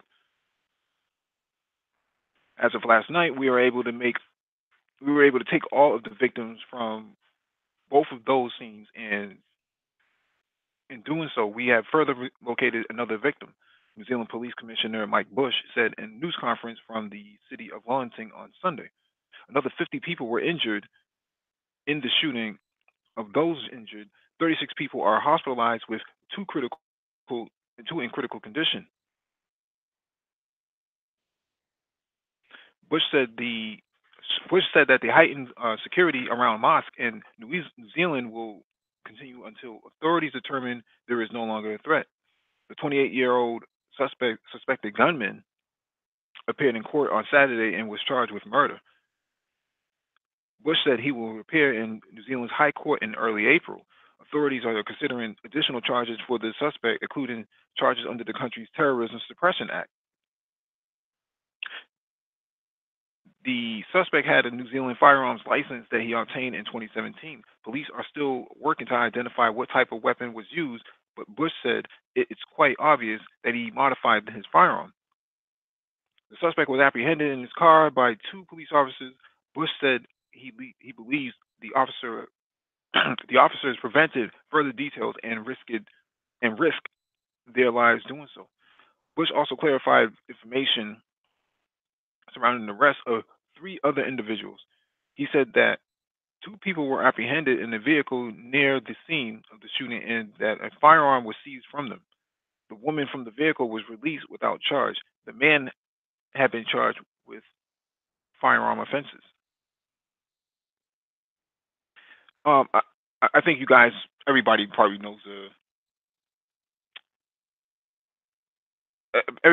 knows the story by now. I mean, if you don't, you probably live under a fucking rock. So terrorists, white nationalist terrorists in New Zealand. What you guys take on this? Well, this guy used all the talking points that everyone who does something like this has used. I mean, in I don't know, the last 10 years, all the talking points, which tells me that it goes far beyond him. Who planned it? Where was it planned?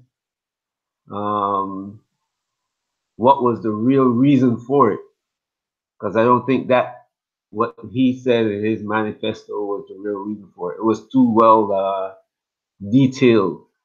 It's almost like it was worked out in a army plan. You know, somebody planned this at a high level. Somebody planned this at a high level, and he was the one who took over the operation. Who was chosen for the operation. And it's like, if you go in, we will disavow all knowledge of you. And the same thing has happened in the U.S., in Europe, you know. Even in Israel, this guy walked into and killed a lot of people and used the same talking point. Anybody else? Yeah, I don't think it was like if somebody else planned it. I think it just goes back to the point that far right white radicalism is a growing problem, and it's a growing problem because these far right groups have ways to communicate, basically the same way with Islamic terrorism. They recruit each other. They talk to each other online. They use apps that are encrypted, like WhatsApp or Discord or whatever, to discuss their plans, to discuss their hate, and hide it from the public.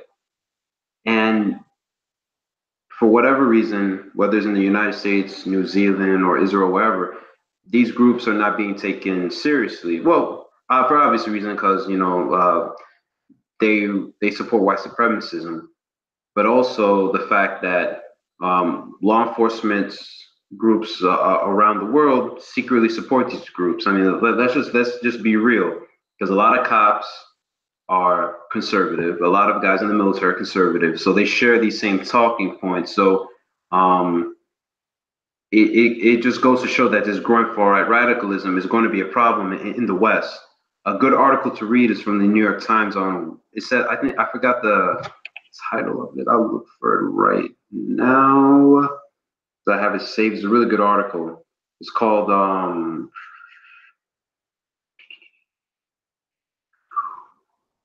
it says, U.S. law enforcement failed to see the threat of white nationalism. Now they don't know how to stop it. It's gotten so bad now that um, they don't know how to stop this growing far right white nationalism, because it's growing so fast. Like, look at that. Look how fast the alt right became mainstream within a short period of time, and these groups are already growing. White boys are becoming radicalized. Why? Why? Because their birth rates are falling. The economy is not the economy is not growing as fast as it should, and a lot of poor white folks are being left behind. So they're becoming radicalized by online. So we're going to see this trend. This is going to continue. We're going to see more of these New Zealand massacres, especially in the United States. I remember there was a story that came out that these two far right guys who, I forgot what state, I think it was in Minnesota, after the election, they planned to go to a Muslim community, and they were going to basically inside of an apartment and massacre everyone, blow it up, and then kill themselves. But then the feds caught them by accident, literally by accident. So this trend is going to grow. You're going to see far more white terrorism, because these white boys are getting radicalized, man. They're getting radicalized. The internet has basically been a home for these white nationalists to contact each other. So be prepared to see more, if not worse. And I'll say this: if the U.S. government and all these governments refuse to get a handle on this white nationalism problem, the blowback from this is going to be devastating, especially in America. If they ignore it, if they don't do nothing about it, the blowback that'll come from that will tear this country apart, like on some real shit. Because these guys are lock loaded and ready to go. Like they're just waiting for an excuse to wild out, and they have a lot of support because they have a lot of white boys in the military share their mentality. A lot of these white cops share the same mentality too. So the blowback will be serious if they ignore this. DE, you have anything you want to add to this?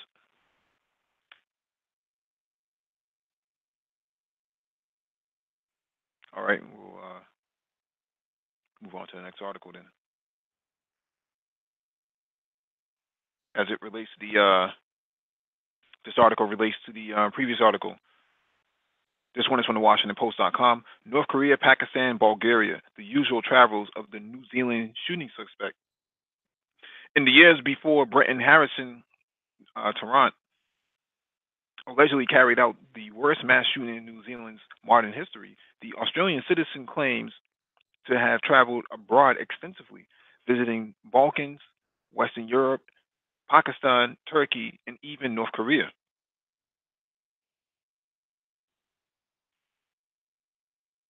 In the 74-page manifesto allegedly published by the 28-year-old on social media, he acknowledges that those experiences were overwhelmingly positive. The varied cultures of the world greeted me with warmth and compassion, and I very much enjoyed nearly every moment I spent with them, he wrote. Yeah, you were out there planting tulips and giving out falafels, right?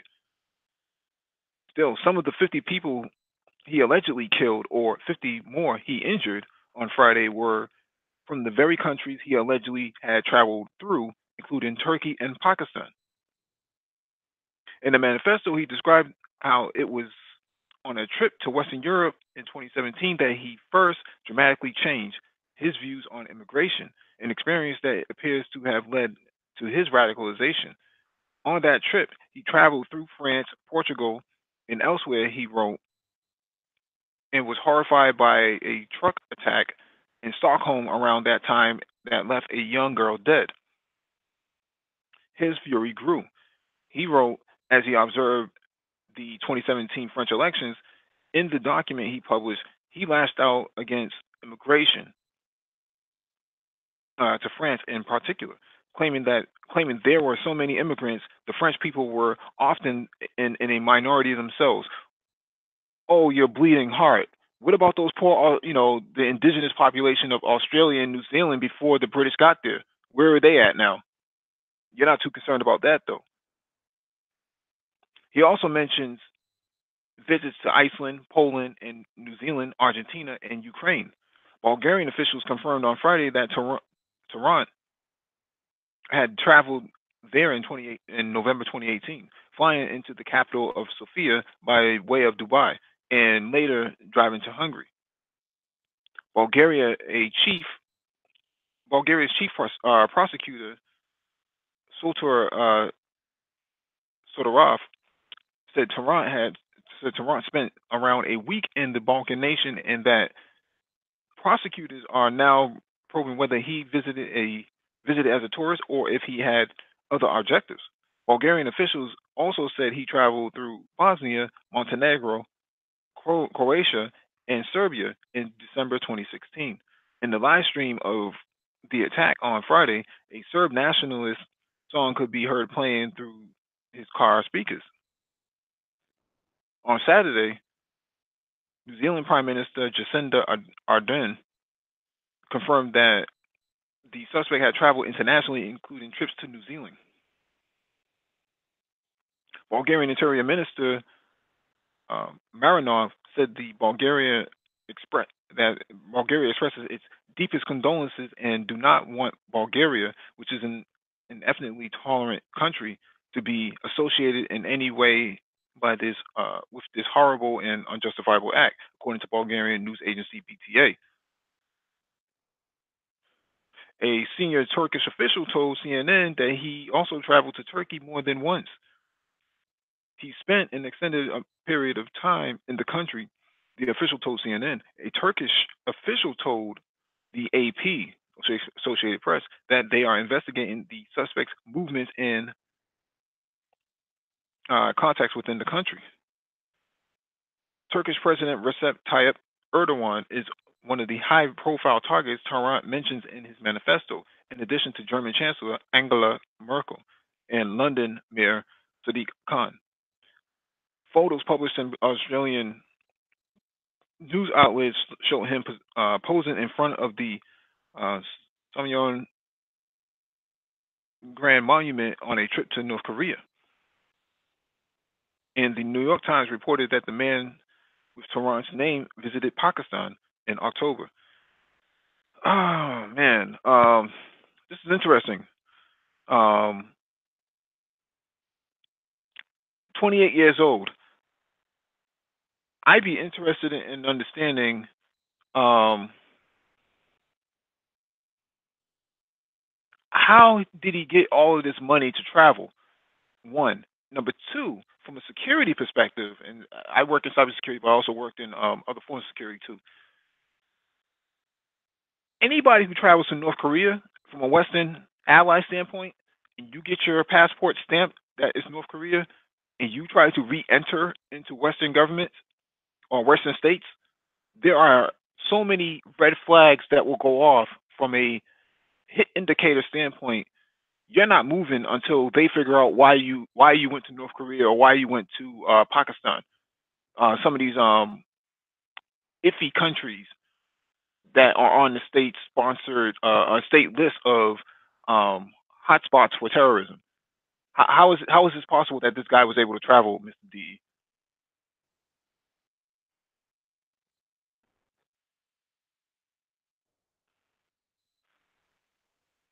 Yeah, that is very suspicious. That is, I mean, I guess it kind of goes back to DT's point of, he had all this thorough planning and he traveled to Pakistan, North Korea.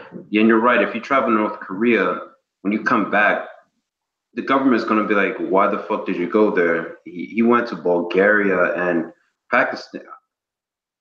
Damn, Mike, that's very that's very suspicious. That's very suspicious, and I believe they'll probably sweep this story of his travels under the rug. I don't know. I mean, that's interesting because for a guy who's 28 years old, traveling to North Korea, traveling to Pakistan, and all those other countries, where did he get his money from? Like, what was he employed or? I don't know. It's very weird. Even if you are employed, to travel to that many places, that means you need a lot of time off from work. So what kind of job did you even have to, to take that kind of time off? It just seems really weird that you travel to Pakistan, you travel to North Korea, you travel to Turkey. All of these are hotspots for international terrorism, and you're telling me that no flags indicate popped up on the indicator when you travel through these international airports? That doesn't, something's not adding up here. Now, let's just deal with two places now. Australia and New Zealand are part of what's called Five Eyes. Turkey is part of NATO. Anytime that you travel to North Korea and then you travel to one of these countries, your passport, I don't know if you come to the customs or immigration in the U.S. I came to immigration in the U.S. once, and the guy's computer turned red, and I'm saying, "What the friend? What's going on?" He started asking me some questions. Why are you asking me these questions? Oh, this is standard procedure. But my brother's ex-wife had put me on the no contact list. So how is it that this guy gonna travel to North Korea and nobody is seeing him? That's, you guys are just asking the questions that I was just talking about. Who is this guy? Mm-hmm. Nobody is talking about who is this guy. They're avoiding the question, and they're just pointing at these 100 Muslims that either killed or wounded or hurt in some way, Mm-hmm. and nobody is like, when some operation like this go down, there's always somebody watching. And they said they picked up 2 people who were there, and then they released them. Why? All these questions, when I'm reading these articles, my mind is going through all these scenarios because the training is familiar and it's similar to what I've seen with everybody else.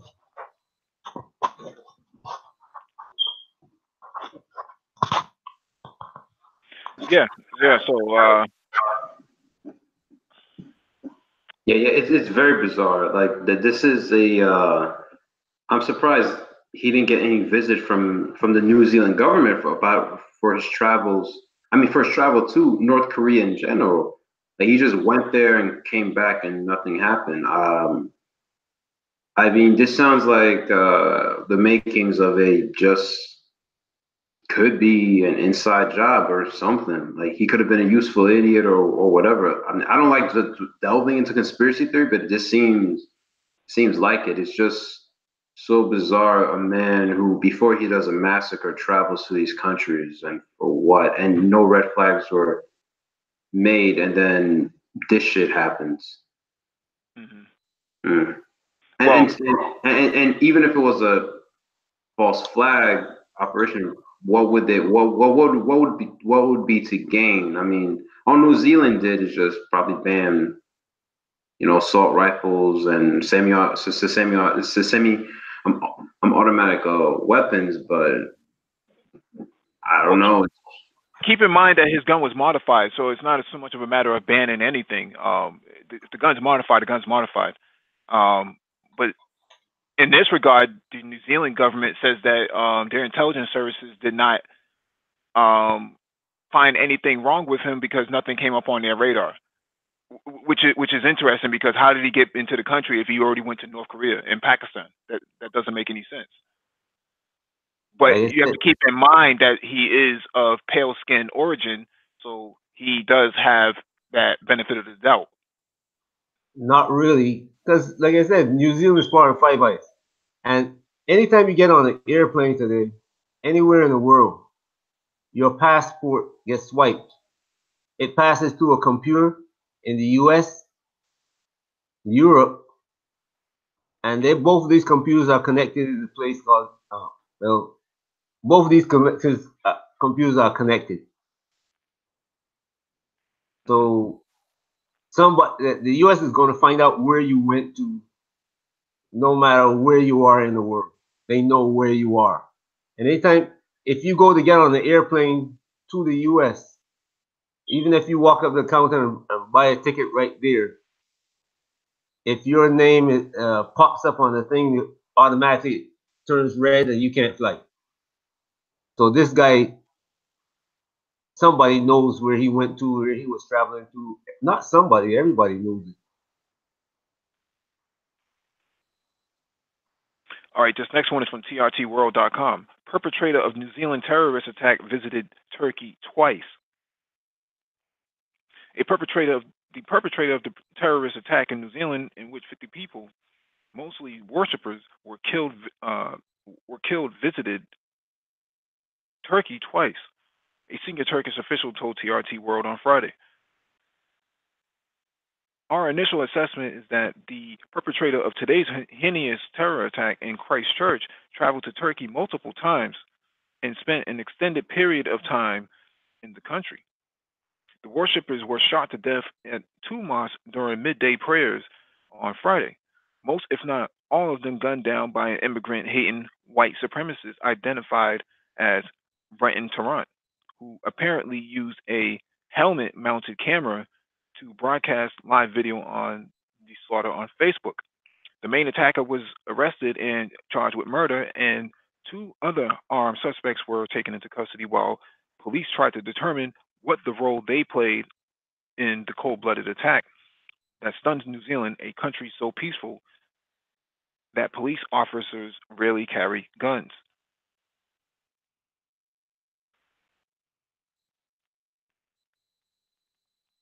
The Turkish official said the attacker may have traveled to third countries in Europe, Asia, and Africa. Interesting that he would go to Africa. We were currently investigating the terrorist movements and contacts within the country, officials said. Earlier on Friday, prosecutors in Bulgaria launched a probe into recent visit to the country by terrorists behind the attack. He visited Bulgaria from November 9th to the 15th last year, claiming he wanted to visit historical sites and study the history of the Balkan country. Bulgaria's public prosecutor, Sotir Sodorov, said, adding that the inquiry would establish if this was correct or if he had other objectives. Turkish authorities believe the mosque attacker, who also called the assassination of President Recep Tayyip Erdogan, came to Turkey to carry out a terror attack or an assassination. Officials say Tehran visited Turkey between March 17th to the 20th in 2016, ahead of the July 15th defeated coup, and entered Turkey again September 13th to the 2016. He left Turkey on October 25th, 2016. Interesting.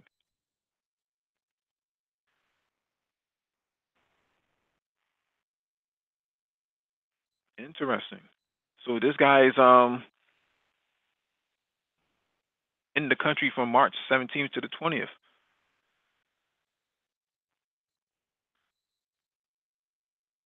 Let's look at the next one.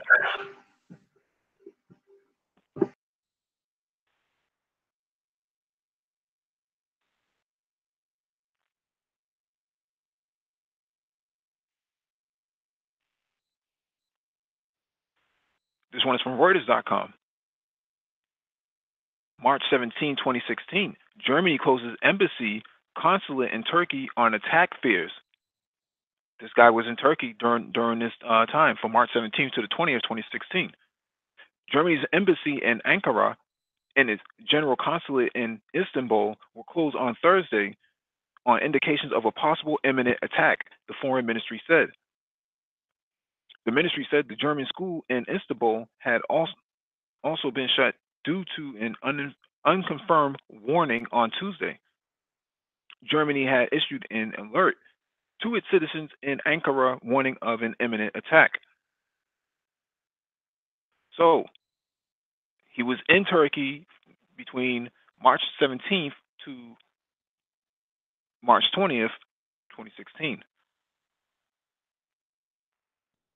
This unconfirmed information came March 17th, 2016. Germany closes embassy, consulate in Turkey on attack fears.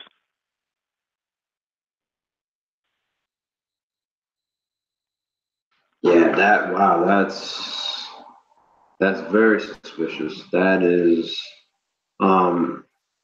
he probably was going to do an attack, and let's go down the rabbit hole a little bit more. Mm-hmm. This one is from the Times of Israel. 3 Israelis are killed, at least 11 others hurt in Istanbul bombing. Istanbul is in Turkey. Turkish officials said 3 Israelis were among the 5 people killed in a suicide bombing that rocked a main pedestrian thoroughfare in the heart of Istanbul on Saturday. At least 11 Israelis were among the 36 injured in the explosion. This was March 19th, 2016. He was in the country between March 17th to the 20th of 2016. Turkish authorities identified another of the people killed as Iranian national. Israeli officials named one fatality as Dimona native Sima Damari, or Damri, 60, who was in Istanbul as part of the culinary tour with her husband Avi, who was also injured in the attack. Prime Minister Benjamin Netanyahu confirmed that 2 Israelis had been killed and said it was possible there was a 3rd Israeli fatality. Speaking to the Israeli press after an emergency meeting, he said officials were investigating if Israelis had been targeted in the bombing and said intelligence pointed to it being an Islamic State attack. 6 of the Israeli injured are slated to land back in Israel overnight Saturday. The worst hurt, however, will remain in Istanbul hospitals until they are well enough to be put on a plane. Turkish health minister, I won't even try to pronounce his name right now, said that the 36 people were wounded in the bombing, 7 of them seriously. 2 of the Israelis injured in the blast were seriously hurt, and one was undergoing surgery in Istanbul hospital. So what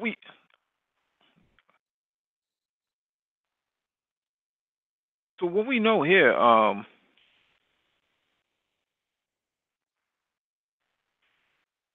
is that this guy from New Zealand was in Turkey between March 17th to March 20th. This attack happens March 19th, 2016, a day before, or at least 8 hours before, Germany decided to close its consulate due to a unconfirmed terrorist attack.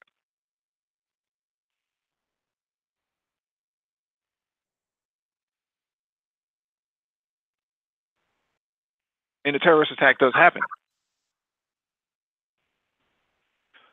So based So on this information, that that has been presented, what are you guys' opinion on this? wow, that's this opens up Pandora's box. I mean, like you said, it's going to you're going down the rabbit hole. This could mean this guy was traveling around doing terror attacks. He probably was behind that attack because they never. I don't know from that attack. They never caught those who were behind the attack in Turkey. Um, they probably haven't. So it's he could have been behind it, and he and God and he was in Pakistan. Pakistan, they have terrorist attacks every day, so God knows what he was doing. So this guy Well, was going around and probably behind these attacks, and no foreign government saw had him under the radar, probably because of his complexion. But even then, I mean, so if someone does something grave as that, that would that would raise suspicions. And then he does this massacre in New Zealand. So, wow, that's a lot of. There's a lot of. There's something amiss with this New Zealand story because you open another angle that I don't think international media or especially U.S. media would delve into. Hmm. hmm Hmm. do Yeah. you everything?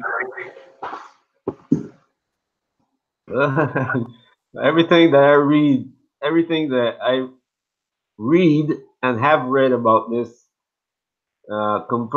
confirm my suspicion that it goes deeper than what they're telling us, and that this thing is a planned operation that somebody, either in the New Zealand government or outside, or somewhere way up the chain, has something to do with this. It has too many connections. You know, it's different to if this guy was a loner who don't who works a job, you know, has been saying bad things about people on Facebook and all that, and then finally one day he picks up a gun and shoots somebody, and he never went anywhere. You know, this is a different story altogether. hmm So I mean, again, they had some form of intelligence that something was going to happen. He travels to North Korea. He travels to the Balkans. He travels to London. He travels to Africa. He's in Pakistan. He's in Turkey. Just before the coup attempt, July 2016, terrorist attacks happened March 19th, 2016. He leaves Turkey on March 20th, 2016. Um, he visits Oman. He visits Abu Dhabi. This guy has a lot of freaking flyer miles. Not only that, money. Yeah, Who is this? Who are his family? What family members do you have that are wealthy? What friends that he have that are wealthy? he's Where did he Australian work born. before? You He's know, where did he work before? What corporations did he employ? Where is he on the web? You know, how many dark web contacts do you have? hmm You know, all these questions nobody's answering. It's like everybody's playing dumb when it comes to these questions. And me, I'm not even a policeman. I'm not even what I guess the New Zealand has some form of what they would call FBI here in the U.S. or Secret Service, and nobody's answering these questions. Please, eh. hmm I'm sure somebody's listening to us tonight, laughing when they hear us talking about this, and they're cracking up. Well, there's a nice rabbit trail there's a nice breadcrumb trail that is being left here. Oh, I still think that somebody who travels to Pakistan, Turkey, and North Korea, all in the same, and he goes to the Balkans, which is a hot spot for jihadists. I don't know. It's just one of those things where black men walking down the street accused of selling loose cigarettes, loses his life by the hands of the government, but yet this guy is in and out of countries that are highly suspect for terrorist activity, and not one flag goes off. He's not even stopped. And as we saw in the last article, his face is on his face is on surveillance cam. Doesn't even get stopped.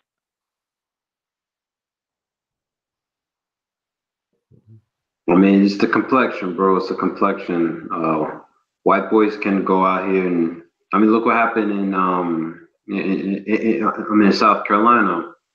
Dylan Roof goes in, massacres a whole bunch of black folk inside of a church. Police find him, and then they take him to Burger King before they send him to be processed. Meanwhile, He was hungry. he was hungry, exactly. Meanwhile, Philando Castile is in his car, going to pull out his permit that for his gun to get shot dead. So it's a shame. It just goes to show that white boys get the benefit of the doubt, but with black men, we have no benefit of the doubt. We are guilty till proven innocent. Mm-hmm. All right, this next one is from the Atlantic, and the topic of the show: a look at a century of white supremacist attacks. The lost history of an American coup d'état. This one is from the Atlantic again. By the time the fire started, Alexandra mainly had vanished. That didn't stop the mob of 400 people who reached his newsroom from making good on their promise. The crowd, led by former congressmen, had given the editor-in-chief an ultimatum: destroy your newspaper and leave town forever, or we will wreck it for you.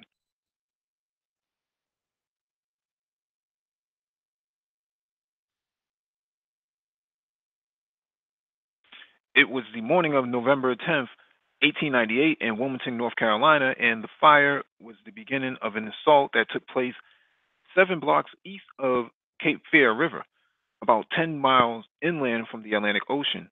By sundown, Manly's newspaper had been torched. As many as 60 people had been murdered, and the local government that was elected 2 days prior had been overthrown and replaced by white supremacists. For all the violent moments in United States history, the mob's gruesome attack was unique. It was the only coup d'etat ever to take place on American soil. What happened that day was nearly lost to history. For decades, the perpetrators were cast as heroes in American history textbooks. The black victims were wrongly described as instigators. It took nearly a century for the truth of what had really happened to begin to creep back into public awareness. Today, the old site of the Daily Record is a nondescript church parking lot, an ordinary-looking square of matted grass on a tree-lined street in historic Wilmington. The Wilmington Journal, a successor of sorts to the old Daily Record, stands in a white clipboard across the street. But there's no evidence of what happened there in 1898. Conservatives in North Carolina don't often bring up the Wilmington Massacre. Even many of North Carolinians who are now aware of it still reluctant to talk about it. Those who do sometimes stumble over words like insurrection and riot, loaded terms and imprecise ones. Not only was it a coup, though the massacre was arguably the nadir of post-slavery racial politics. I don't want to read all of this because we don't have a whole lot of time, but this was the first Black Wall Street attack on Black Wall Street. This was in 1898. Many black people were um, victims of terrorism. And the picture shown here is showing all of the terrorists with their guns and standing on top of the wreckage that they've actually destroyed. So while we stand up here and we talk about 9/11 and we talk about all these other events like in New Zealand and um, Sandy Hook, we don't talk about what really happened prior to all of these events. Mass shootings by white males is a very common thing in American history. So if you want to know where a lot of this stuff came from, you can easily look at this article or this piece of history to reflect on the the mindset of a white nationalist or a white supremacist.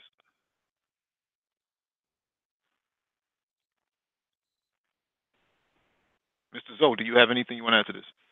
Yes, I do. And this just goes to show they never show the real history of race relations in the United States. Like, if I can remember when I was in middle school, high school, elementary school, so it's like, oh, well, black people were slaves, and then the Civil War happened, and then they got free, and then Reconstruction happened, and then from Reconstruction, they fast forward to Martin Luther King, but they never show what happened in between. And there was many race riots and massacres throughout the South. I mean, the Memphis riots of 1866 were basically black people were chased out of Memphis, massacred. Black women were raped. Black men were lynched.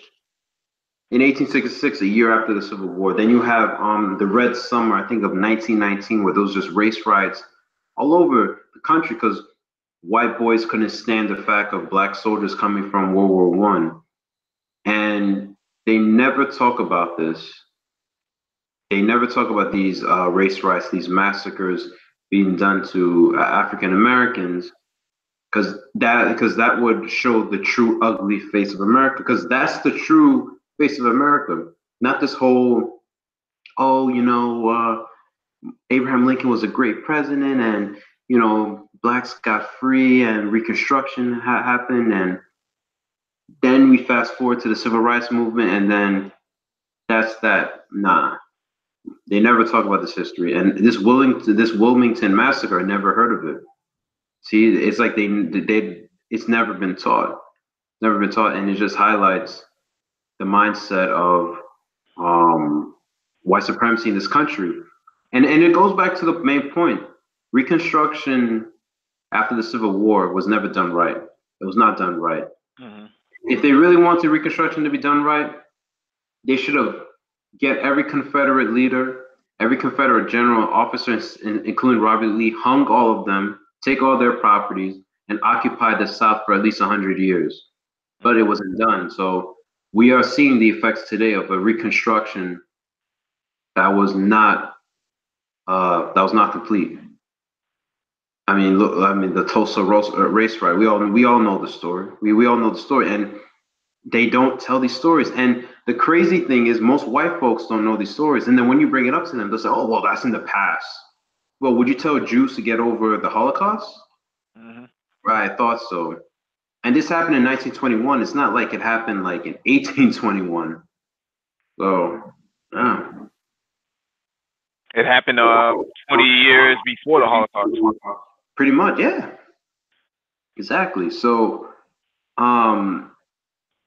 this country has ugly racism that it doesn't want the world to see. America likes to promote itself as an inclusive nation, as a nation, human rights and liberal values. But as a black man, you see otherwise. A black man who understands how white supremacy works, you see it as otherwise. There's two different Americas. For white folks who say they love America, they're proud of America, they just support white supremacy. But for black folks who understand it, they see that this country is a joke. This country doesn't practice what they preach, like what Malcolm X said. It's a hypocritic nation. It preaches freedom and human rights. Meanwhile, it has the most people in prison than any country around the world. That's a joke. How do you have more people in prison than communist China? You know what I mean? Like, and China is like an authoritarian country, so yeah, this country's a joke. It's a joke, and they never tell the stories. You guys, one of the reasons why the civil rights was so successful, or had the amount of success that it had, is because Martin Luther King was able, not only Martin Luther King, but everybody who was involved was able to show the U.S. in the light of what it really was, and was in real time, not historically, in real time. There's a reason why all this has to be hidden, because if it is not hidden, then things like Venezuela can't happen. Things like Iraq and Iran, and things that's going on in the Middle East with Israel doing what it feels like, none of that will happen. And this is not a Democrat or a Republican thing. It is everybody's involved in it. It goes all the way to the top. The rules come down and say, we will not talk about this, and we will allow it to be brought to the forefront.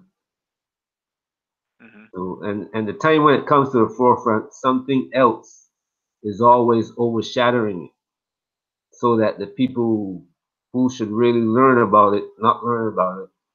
And then we as black people who should know about it,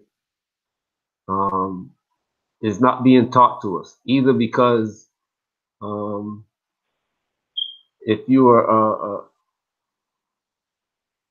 let's go back to the American who went through these things, a black American who went through this, you might talk about it among your family, but you don't write a book about it and give it away free. Whereas Israel will make movies about it. The wealthy among them will make movies about what happened, every little thing that happened. If somebody a black man walk into a Jewish store and steal something, there's a book written about it. So, whereas we don't talk about it, our children don't know, so they don't pass it on. Women who were supposed to teach the children are interested in teaching it. The men don't know it because they weren't taught it before as children. So it gets lost. And when it comes out, everybody says, wow. And then the day after they read it, and they talk about it for a week or so, and then the conversation goes back to, my Mercedes Benz or my Gucci, Flip flops. it's forgotten. Yeah. During the Tulsa race riot, which occurred over 18 hours on May 31st to June 1st, 1921, a white mob attacked residents' homes and businesses in predominantly black Greenwood neighborhood of Tulsa, Oklahoma. The event remains one of the worst incidents of racial violence in United States history, and one of the least known. News reports were largely squelched, despite the fact that hundreds of people were killed and thousands left homeless. You know, let me read this one. Let me just read this real quick. In much of the country, the years following World War I saw a spike of racial tensions, including the resurgence of white supremacist group, the Ku Klux Klan, numerous lynchings and other acts of racially motivated violence, as well as efforts by African Americans to prevent such attacks on their communities. By 1921, fueled by oil money, Tulsa was a growing, prosperous city with a population of more than 100,000. But crime rates were high and vigilante justice wasn't uncommon. In August 1920, a white mob took a white teenager accused of murdering a taxi driver from his jail at the courthouse and lynched him. In Lynchham, newspaper reports claimed the police did little to prevent the lynching.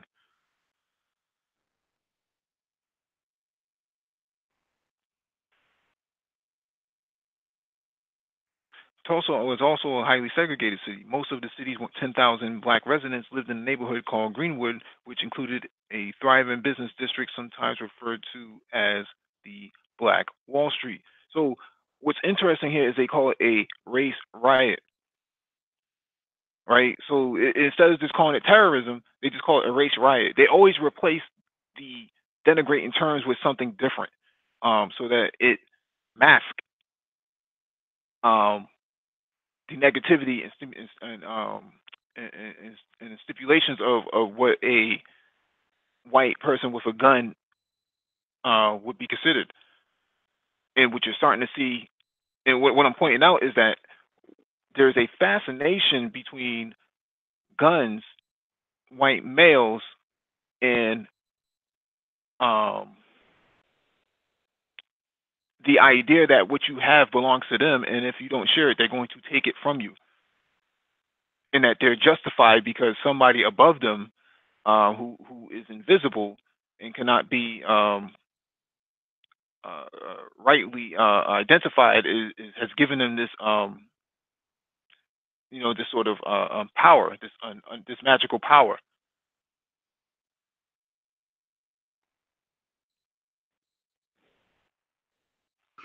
I mean, that's white supremacy in a nutshell. That's what it is. It's it's sad that black folks still, after all these centuries, not even, I can't even say decades, centuries, still don't get it. As a collective, still doesn't get it. Mhm. These white boys. I mean, we have to look at the mindset of Europeans. So Europeans are just militaristic, warlike, because that's just how they are. That's how they are. So they believe they take everything through force. Look how they came to the Western Hemisphere. They took land away from. They basically genocide the Native Americans. So they believe it's their God-given right to take what they believe is rightfully theirs. And they couldn't stand black folks being successful. So they went in and just massacred, basically had pogroms. I know pogroms is a term used for like against Jews, but there was pogroms in the United States. Mhm. These are pogroms. They went around massacring large amounts of black people, chase them out of the towns and cities using ethnic cleansing. So it's just the nature of the European. The culture of the European, not the nature, the culture. Um, De, you have anything you want to add before we go on to our next one? No, I'm good on that one. Okay. The Rosewood Massacre was and this one is from History.com as well. The Rosewood Massacre was an attack on the predominantly African American town of Rosewood, Florida, in 1923 by large groups of whites. The town was entirely destroyed by the end of the violence, and the residents were driven out permanently. The story was mostly forgotten until the 1980s when it was revived and brought to public attention. Though it was originally settled in 1845 by both blacks and whites, black codes and Jim Crow laws in the years after the Civil War, fostered segregation in Rosewood and much of the South. Employment was provided by pencil factories, but the cedar tree population soon became decimated, and white families moved away in the 1890s and settled in the nearby town of Summer. By the 1920s, Rosewood's population of about 200 was entirely made up of black citizens, except for one white family that ran the general store there. On January 1st, 1923, in Summer, Florida, 22-year-old Fannie Taylor was heard screaming by a neighbor. The neighbor found Taylor covered in bruises and claiming a black man had entered the house and assaulted her. The incident was The incident was reported to Sheriff Robert Elias Walker, with Taylor specifying that she did not that she had not been raped. Fannie Taylor's husband, James Taylor, a foreman of the local mill, escalated the situation by gathering an angry mob of white citizens to hunt down the culprit. White citizens. Keep that in mind. Only white people are allowed to be citizens. You know, if you're black and you happen not to have an ID on you, you're a criminal. He also called for help from whites in neighboring counties. Among them, a group of about 500 Ku Klux Klans member who were in Gainesville for a rally. The white mobs prowled the area woods searching for any black men they might find. So they didn't believe in forensics and rape kits and things of that nature. It just mattered that he was black and that was it. And 500 of them. Now let's take this into consideration. You had one person in one white terrorist in New Zealand who killed 50 people at once. 500 Ku Klux Klansmen with rifles, looking for just any black man they can find. This is the sort of mindset. So what I'm trying to do is connect dots that white men, guns, vigilantism, this sort of you're black, so you must be guilty. And now it has transferred from being black to being Muslim, where Islam is the new nigger. So what we're seeing here is a very legacy of this global terrorism by pale-skinned people.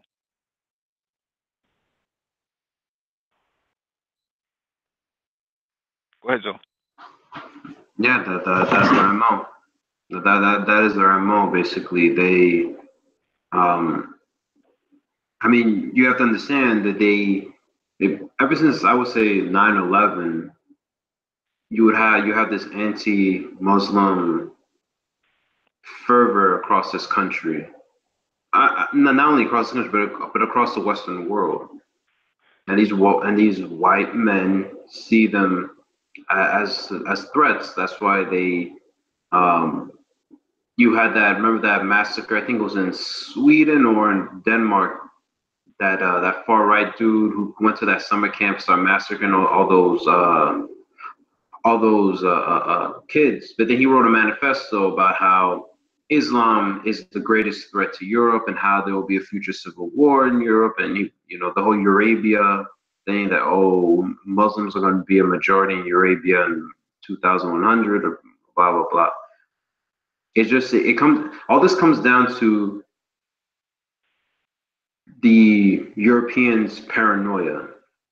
They have paranoia that they will lose out of the power that they have. They have paranoia in the fact that they will lose everything because, one, genetically, when it comes to genetics, after one generation, with mixing, European features are basically gone because it's weaker genetically. So it comes down to the fact of fear, paranoia, and when a European has fear and paranoia, they lash out with violence, and that's been their MO since the beginning. Mm-hmm.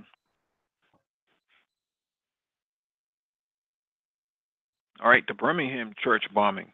The Birmingham church bombing occurred on September 15th, 1963, when a bomb exploded before Sunday morning services at the 16th Street Baptist Church in Birmingham, Alabama, a church with a predominantly black congregation that was also served as a meeting place for civil rights leaders. 4 young girls were killed and many others injured.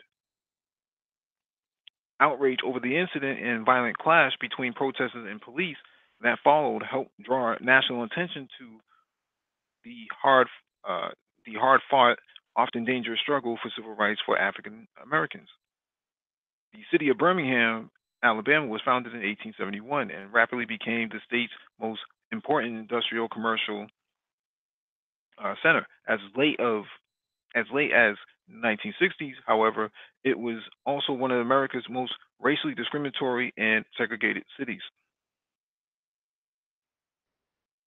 Alabama Governor George Wallace was a leading foe of uh, desegregation, and Birmingham had one of the strongest and most violent chapters Ku Klux Klan of the Ku Klux Klan. The city's police commissioner, Eugene Connor, was notorious for his willingness to use brutality in combating radical demonstrators, union members, and blacks.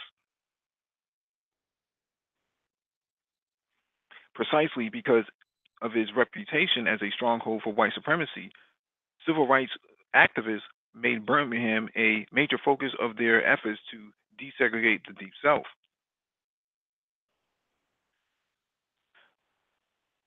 In the spring of 1963, Martin Luther King Jr. had been arrested there while leading supporters of his Southern Christian Leadership Conference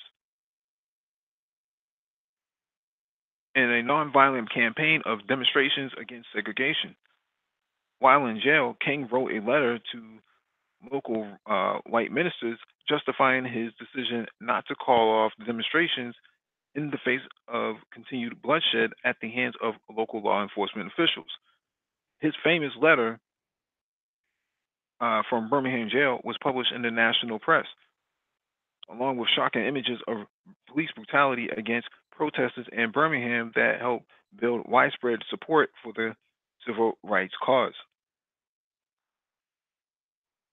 Many of the civil rights protest marches that took place in Birmingham during the 1960s began at the steps of the 16th Street Baptist Church, which had long been long been a significant religious center for the city's black population and a routine meeting place for civil rights organizers like King.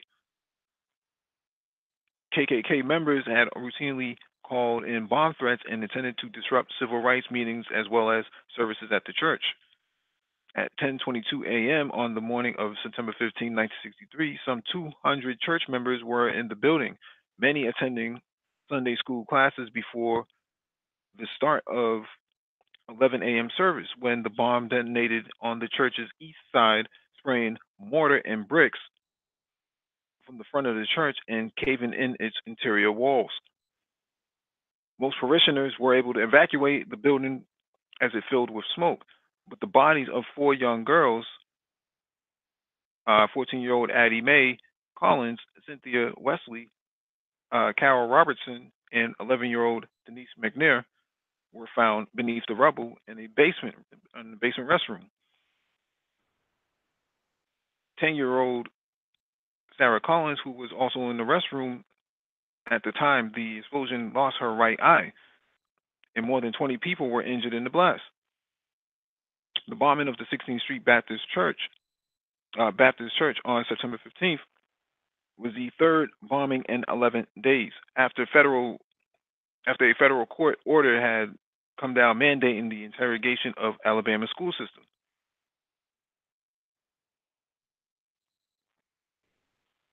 In the aftermath of the bombing, thousands of angry black protesters gathered at the scene of the bombing. When Governor Wallace sent police and state troopers to break the protests up, violence broke out across the city. A number of protesters were arrested, and two young African American men were killed, one by police before the National Guard was called in to restore order.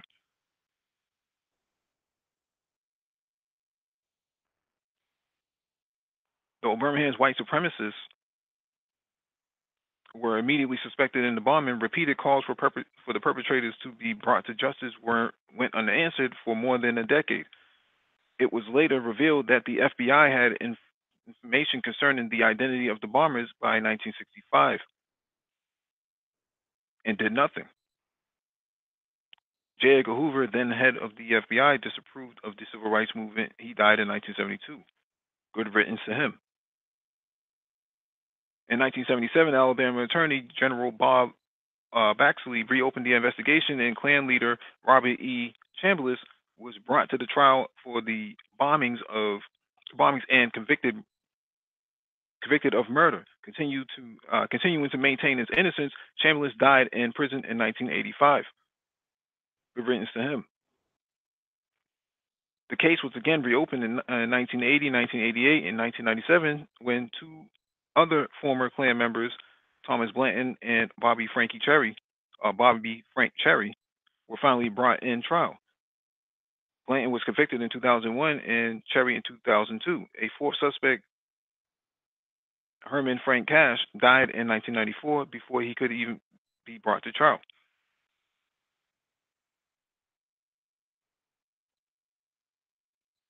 Even though the legal system was slow to provide justice, the effect of the bombing of the 16th Street Baptist Church was immediate and significant.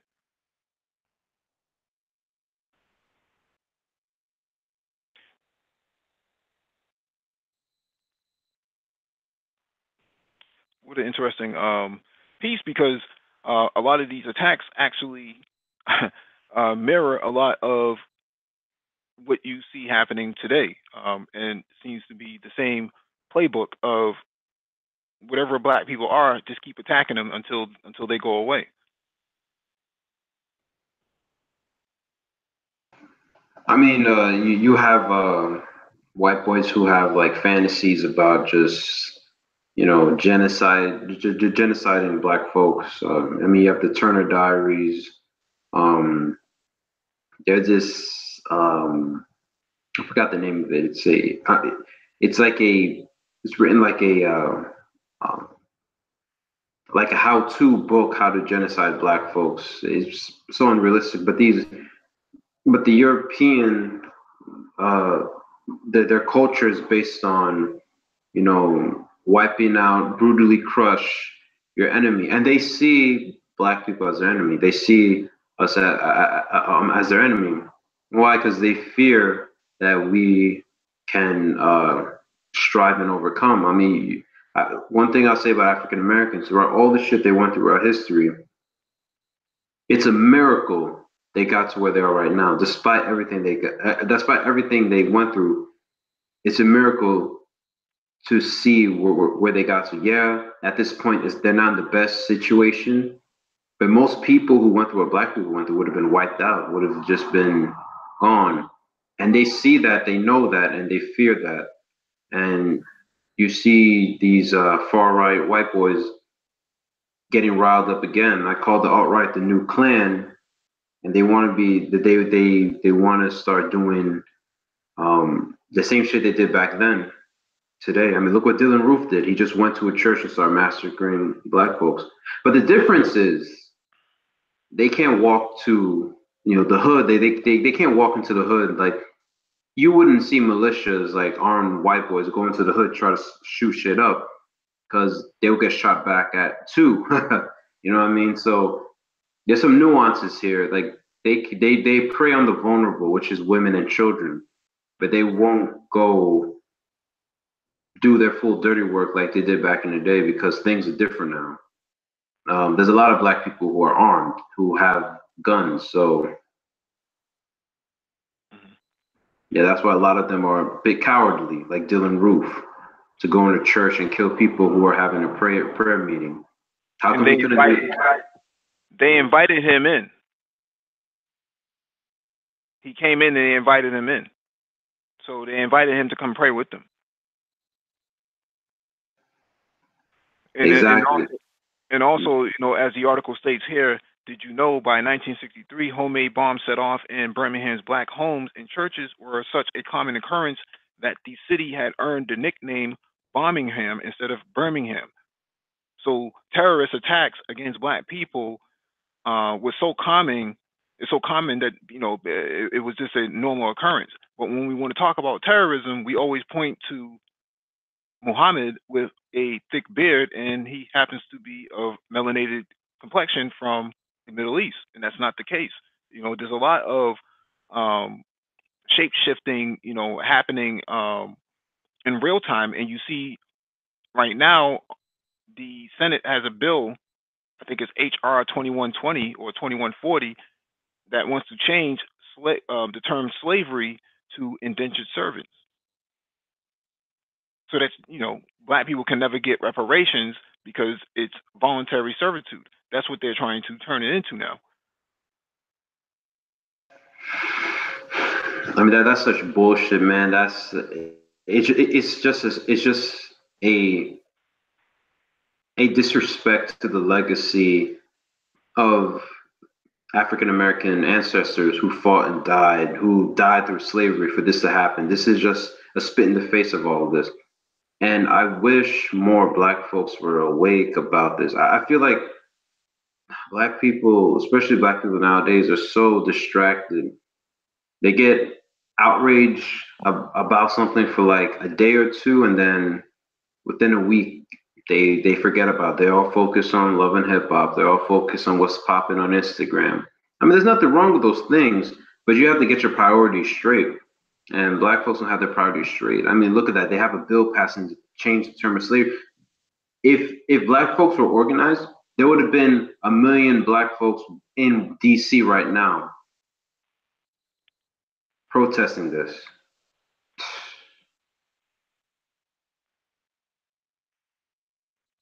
I don't think we need protests, man, because you don't see the people who get things done protesting.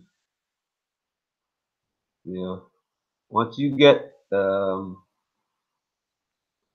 local politician under your arm, then under your hand or on your foot, then you make him do the work, just like everybody else does. That's what we have to do. Even if we have to elect our own. You know, you walk up to somebody and say, look, put your name on the ballot. And we're gonna make sure that we're gonna take you around the neighborhood, put you on the school board, we're gonna take you around the neighborhood, put you on the county seat, you know, the mayor's seat, whatever the case might be. That's what you have to do. That's what ADS should turn out to be. In 2-3 years, that's what it should be. All right, this next one is how cops let a neo-Nazi leader found with a dirty bomb just walk away. Those who keep an eye on American fascism may have read that on May 19th, Devon Arthurs, 18, a self-prescribed Salafist National Socialist, shot two of his roommates, Andrew Wunschek, and 18, and Jeremy Himmelman,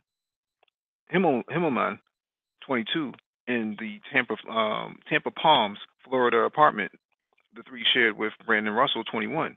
Russell was a physics student at South Florida University and a private first class in the Florida National Guard and founder of the neo-Nazi group Atomwaffen, German for atomic weapons, or by some accounts, to go nuclear, which uses the forums Iron March, of which the other three had also been members. Most coverage so far has focused on the bizarre fact of Arthur's conversion to Islam, widely quoting his statement to police at face value and thus seemingly arguing that Islam itself led to the shootings. Only a few outlets have failed to bury the lead, which is that Russell and other members of Atomwaffen may have been assembling a radioactive dirty bomb, and the cops either released or failed to detain Russell after speaking with him on the day of the shooting. The same day, investigators found chemicals and electrical devices the FBI characterized as bomb making material, along with radioactive therum, therum and americium, Nazi propaganda, and a framed picture of a white nationalist mass murderer, Timothy McVeigh. While the Islamist aspect has dominated coverage, it almost seems banal by now to point out the fact that had all four of the men been Muslim, perhaps immigrants, perhaps dark skinned, with the markings of a dirty bomb, ISIS propaganda, and a framed picture of Muhammad Atta, this would have been front page news around the country a week ago.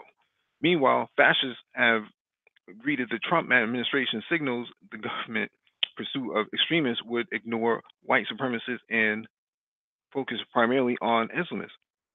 And one imagines anarchists, anti-fascists, native warriors, anti-capitalists, etc., making all but the explicit the racial, colonial, and counterinsurgent subtext. The definition of terrorism has always born in American culture. This is so poorly written. So here you have a neo-Nazis creating nuclear bombs to go after black people. I think this guy wanted to go after the if I remember correctly, he wanted to go after the Nation of Islam.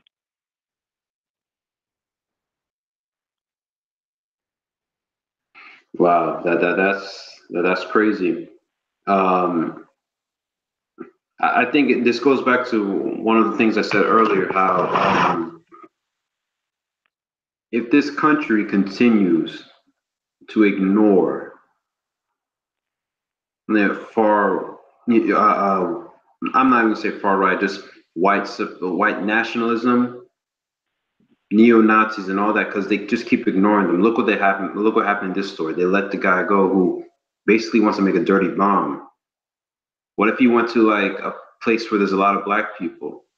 I don't know. Let's say he went to, for example, New York City. He goes to Flatbush, where there's a lot of black people, or Brownsville, or goes to Harlem, or anywhere or where there's large concentrations of black people, and he unleashed this dirty bomb. Then maybe this country will get its act together. This is what I'm saying.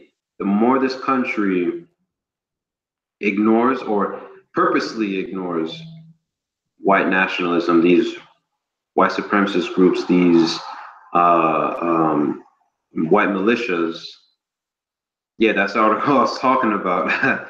It will lead to a major backlash that'll tear this country apart, because this is a cancer that's growing. It's like a tumor.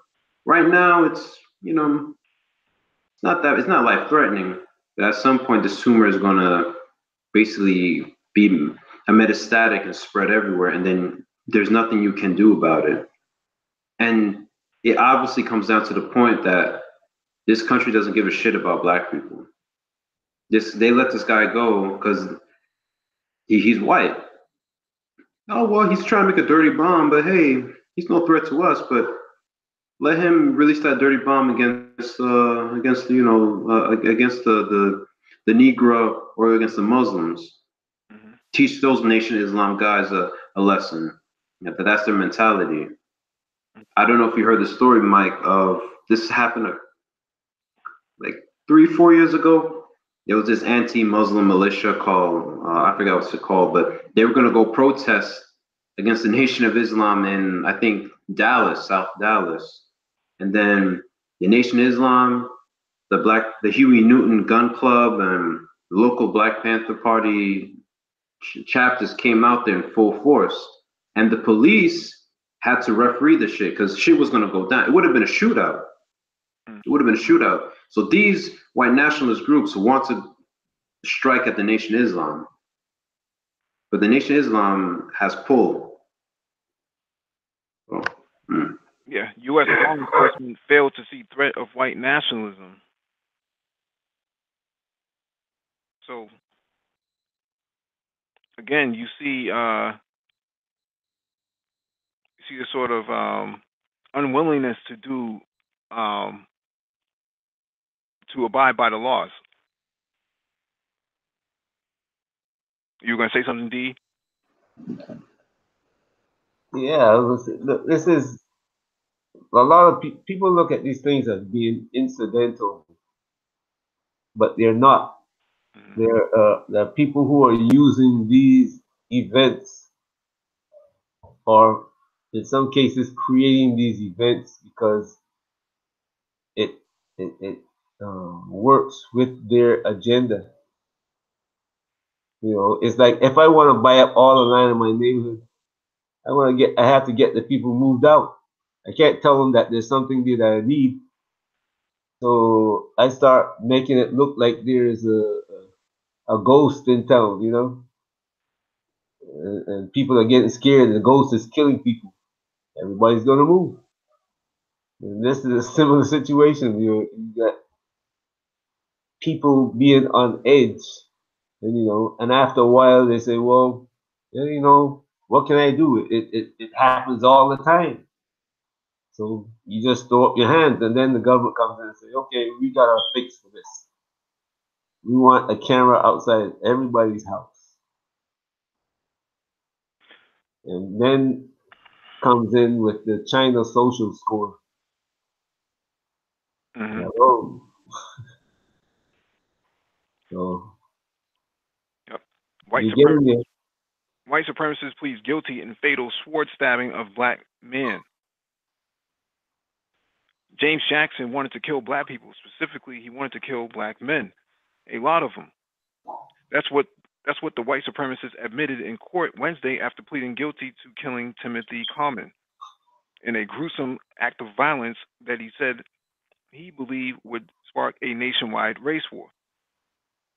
In a calm voice, the Associated Press reported Jackson went against his attorney's advice and spoke before a Manhattan court judge, confirming the story he had told New York Police Department officials when he turned himself in to authorities in March 2017, a day after the brutal stabbing that killed the 66-year-old African American man.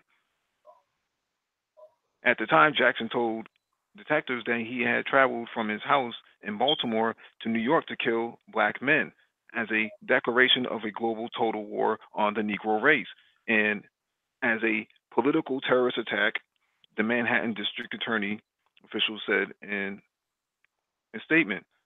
I find it interesting that Baltimore is 70% black, but yet you travel to New York to go find black men. And you took that question right out of my head. Yo, I was thinking the same thing because I'm like, there's plenty of black men in Baltimore. Why it comes all the way to New York? Like, Probably can't catch them while they're on their dirt bikes down there. But I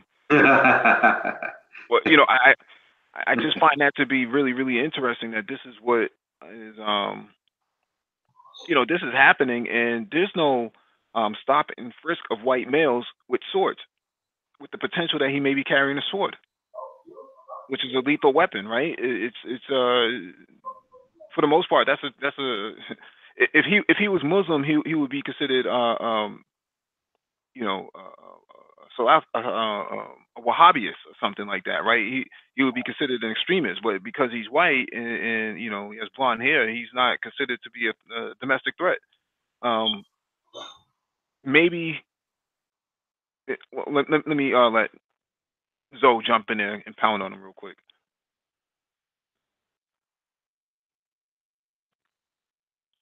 Yeah. So that part about the bikes was funny. I mean, well, we do bikes here in New York too, only in the summertime. But it's it just goes to show there's no, like I said, there's no willingness to stop this. If it happens, it happens. But there's no government. There's no war on white terror. There's no national security. It only occurs only for Muslims. That's it, Muslims. But when it comes to like these groups, honestly, I don't. I mean, the best example of how this country doesn't take white terrorism seriously. How come they don't name the Ku? How come they never named the Ku Klux Klan as a terrorist organization? It's a group that has caused terror for centuries, and yet is allowed to operate. You have these neo-Nazi militias allowed to operate. Why can't you just declare white militias are illegal? Like these are terrorist groups. They won't do it. They won't do it because a lot of people in government support them. They support the ideology. I think that's the main key thing. And black folks have to get that in their heads that you cannot allow you cannot allow your security to be in the hands of a government that's not doing anything to protect you. That's why I'm all for black folks to, defend, like learn self-defense, get guns, go to the range and do all that, because at the end of the day, this government doesn't give a fuck about you. I mean, look what happened in Katrina. Mhm. There was no government there, and you had these white boys going to Katrina shooting at black folks. You have you could speak to people from New Orleans who say like, "Yo, I don't know what happened to my cousin, or my uncle was murdered and in mysterious ways." And there's stories of white boys going and killing black folks, and that dude that those white boys love, the sniper, whatever it was, he admitted he was in New Orleans killing black folks.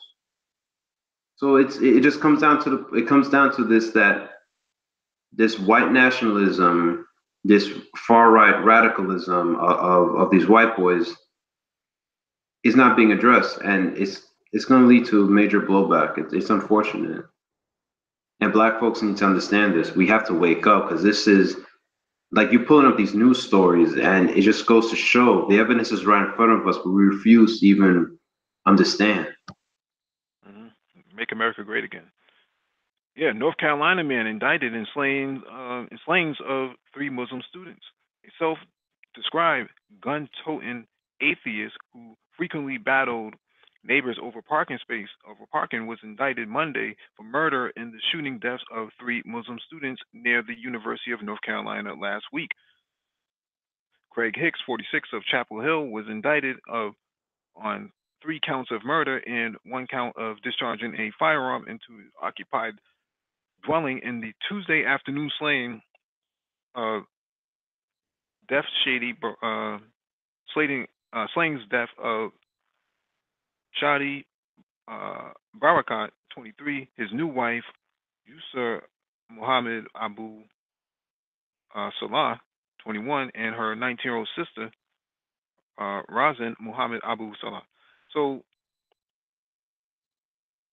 what you see is these white pale-faced males walking around with this agenda that somehow their world is coming to an end, or the world will come to an end unless they get rid of these people. And the playbook is always the same: democracy through the barrel of a gun. In the case of the last article, this guy decided to use a sword. And interestingly enough, he leaves a highly populated black area to go look for black men in another state. Very interesting. Um, Playbook is all the same. Just covering this real quick.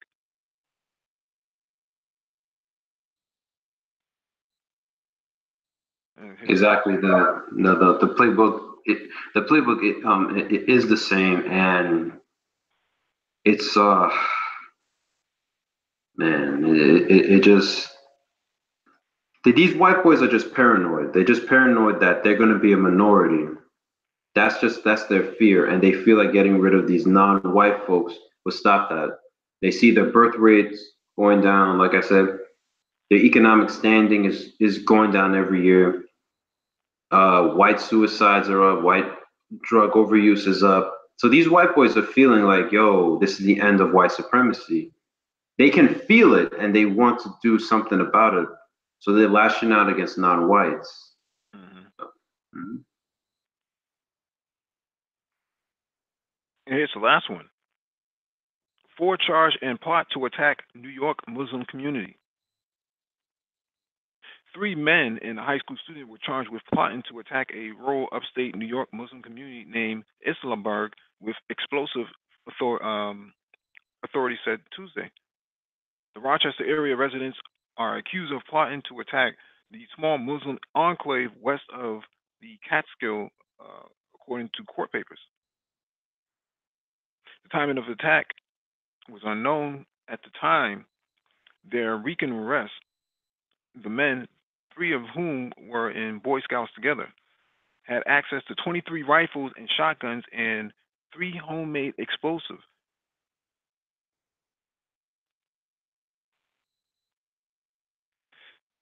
I don't know that there was a specific date. They had a plan in place, Phelan said.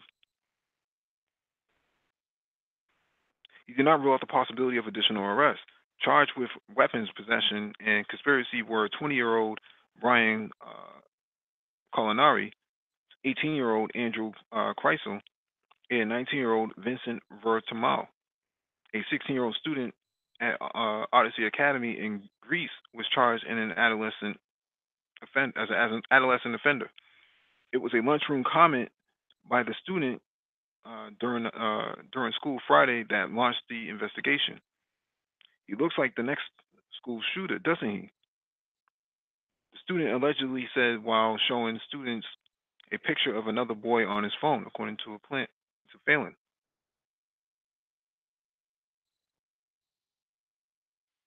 School security and Greece police interviewed both students and eventually uncovered a plot to attack an Islamic community in Delaware County known as Islamburg, Phelan said. The picture student was not charged. Police searched 5 locations and seized 23 weapons and numerous electronic devices, including phones and computers. Most of the weapons were rifles and shotguns, some of which were legally owned by relatives of the suspects, authorities said. So, three improvised explosive devices. Why didn't you just put IED there? Wrapped in duct tape were found at the 16-year-old's house. So, again, go back to 1898, 1921, 1923, 1963, if I remember correctly, the 16th Street Baptist Church. Playbook for the last 100 years, still the same thing.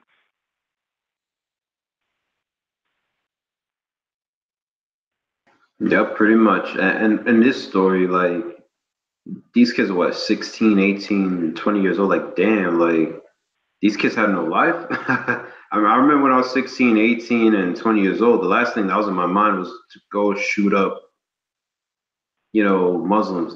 Imagine if this was in reverse. If it was Muslims who were planning to do this to a Christian church, this would have been all over the news. This would have been all over the news. But stories like these never get front page news, and these happen every single day. And these plots are always found like by accident. Like imagine no one in the lunchroom class made that. I'm in that cafeteria made that comment. These boys would have done their massacre. So, but the whole point is this has been their playbook for 100 years, which is use terror, use violence to get what they want. And the one thing I'll say is it's not going to get better. It's going to get worse. And Black folks need to prepare and understand that.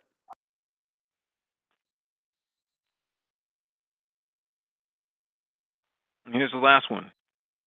The Pittsburgh synagogue shooting and the escalating crisis of hate-fueled violence in Trump era. Robert Bowers, who opened fire at the Tree of Life synagogue in Pittsburgh this morning, killing at least 11 people, was not evasive about his intent. He reportedly made an anti-Semitic statements during the shooting, and just beforehand posted on Gab, a right-wing social network, about Hayes, a Jewish nonprofit that supports refugees. I can't sit by and watch my people get slaughtered. Earlier, he has suggested that he supported far-right nationalism, but believed that President Trump was captive to Jewish conspiracy. Trump is a globalist, not a nationalist, Bowers wrote. There is no MAGA as long as there is a kike infestation. Again, the modus operandi playbook is always the same.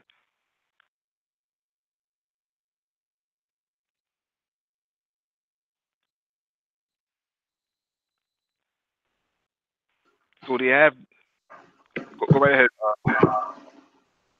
Yeah, again, you have these man. It's like when you think about it, there's been an increase in hate crimes and these mass shootings the last 5, 6 years.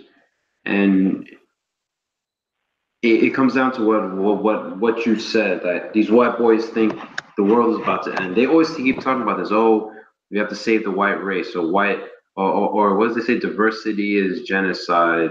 Is white genocide or whatever.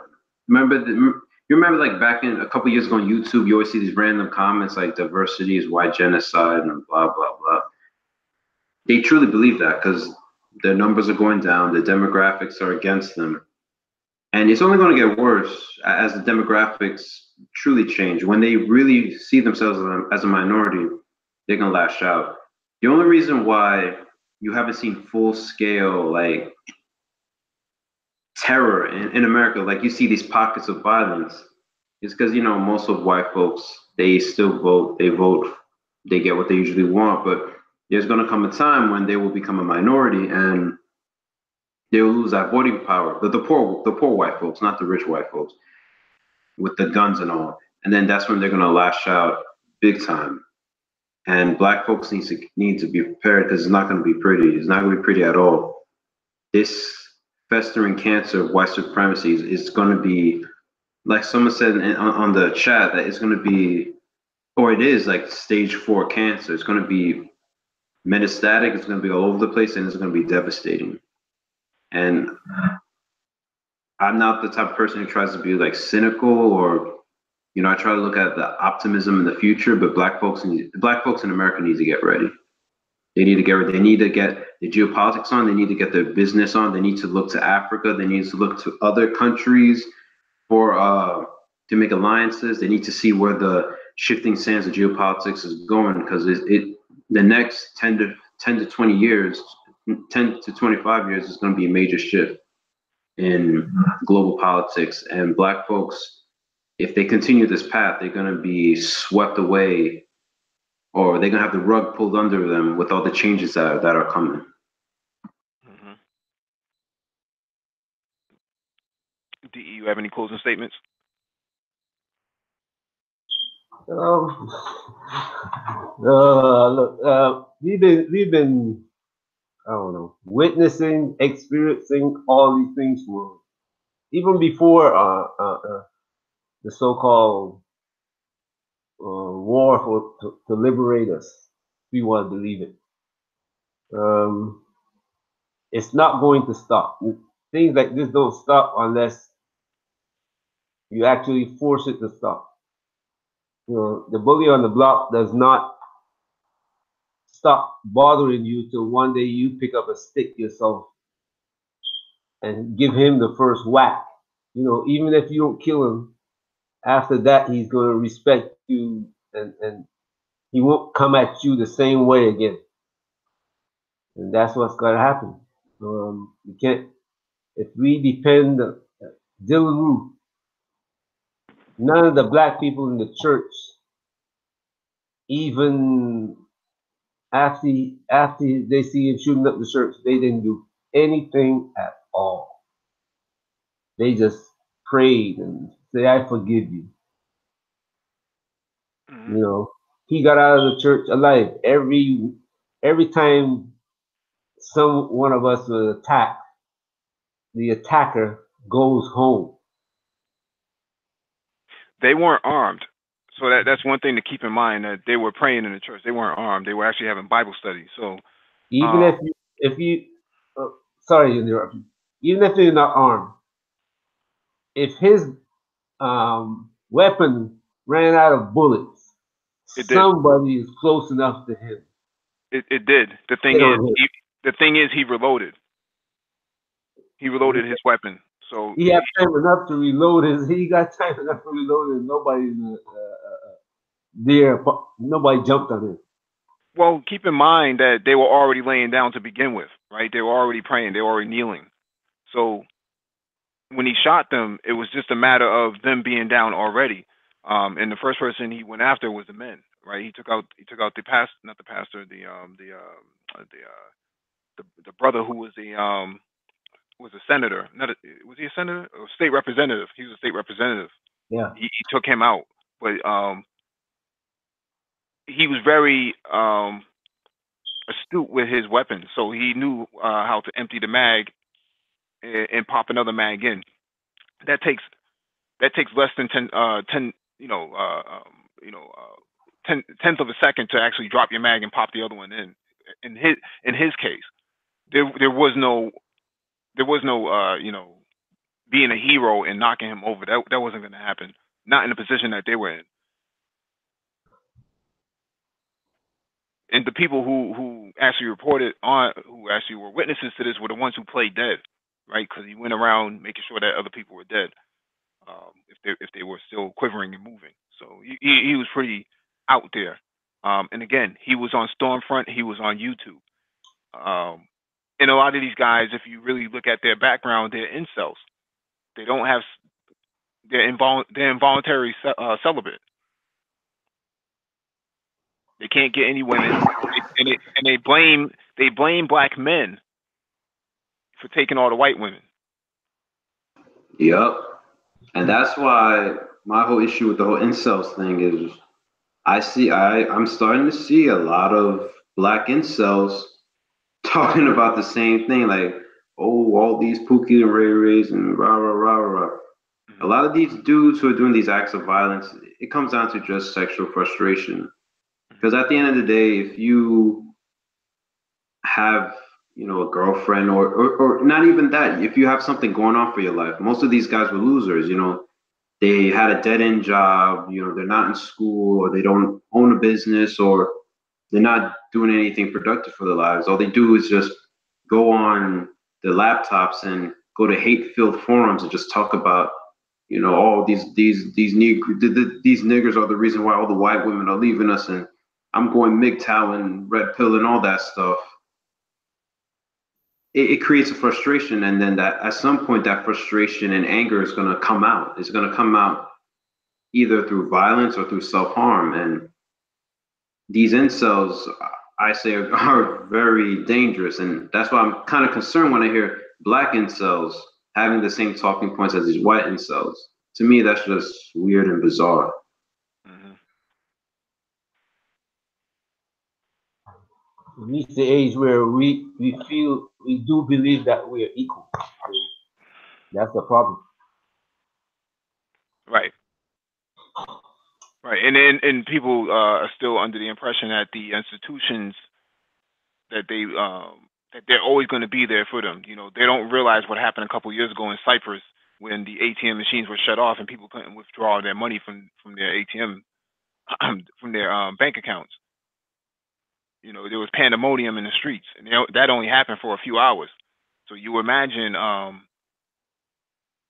if something was to happen here, any sort of upheaval or economic collapse, black people would be the first ones to be screwed over.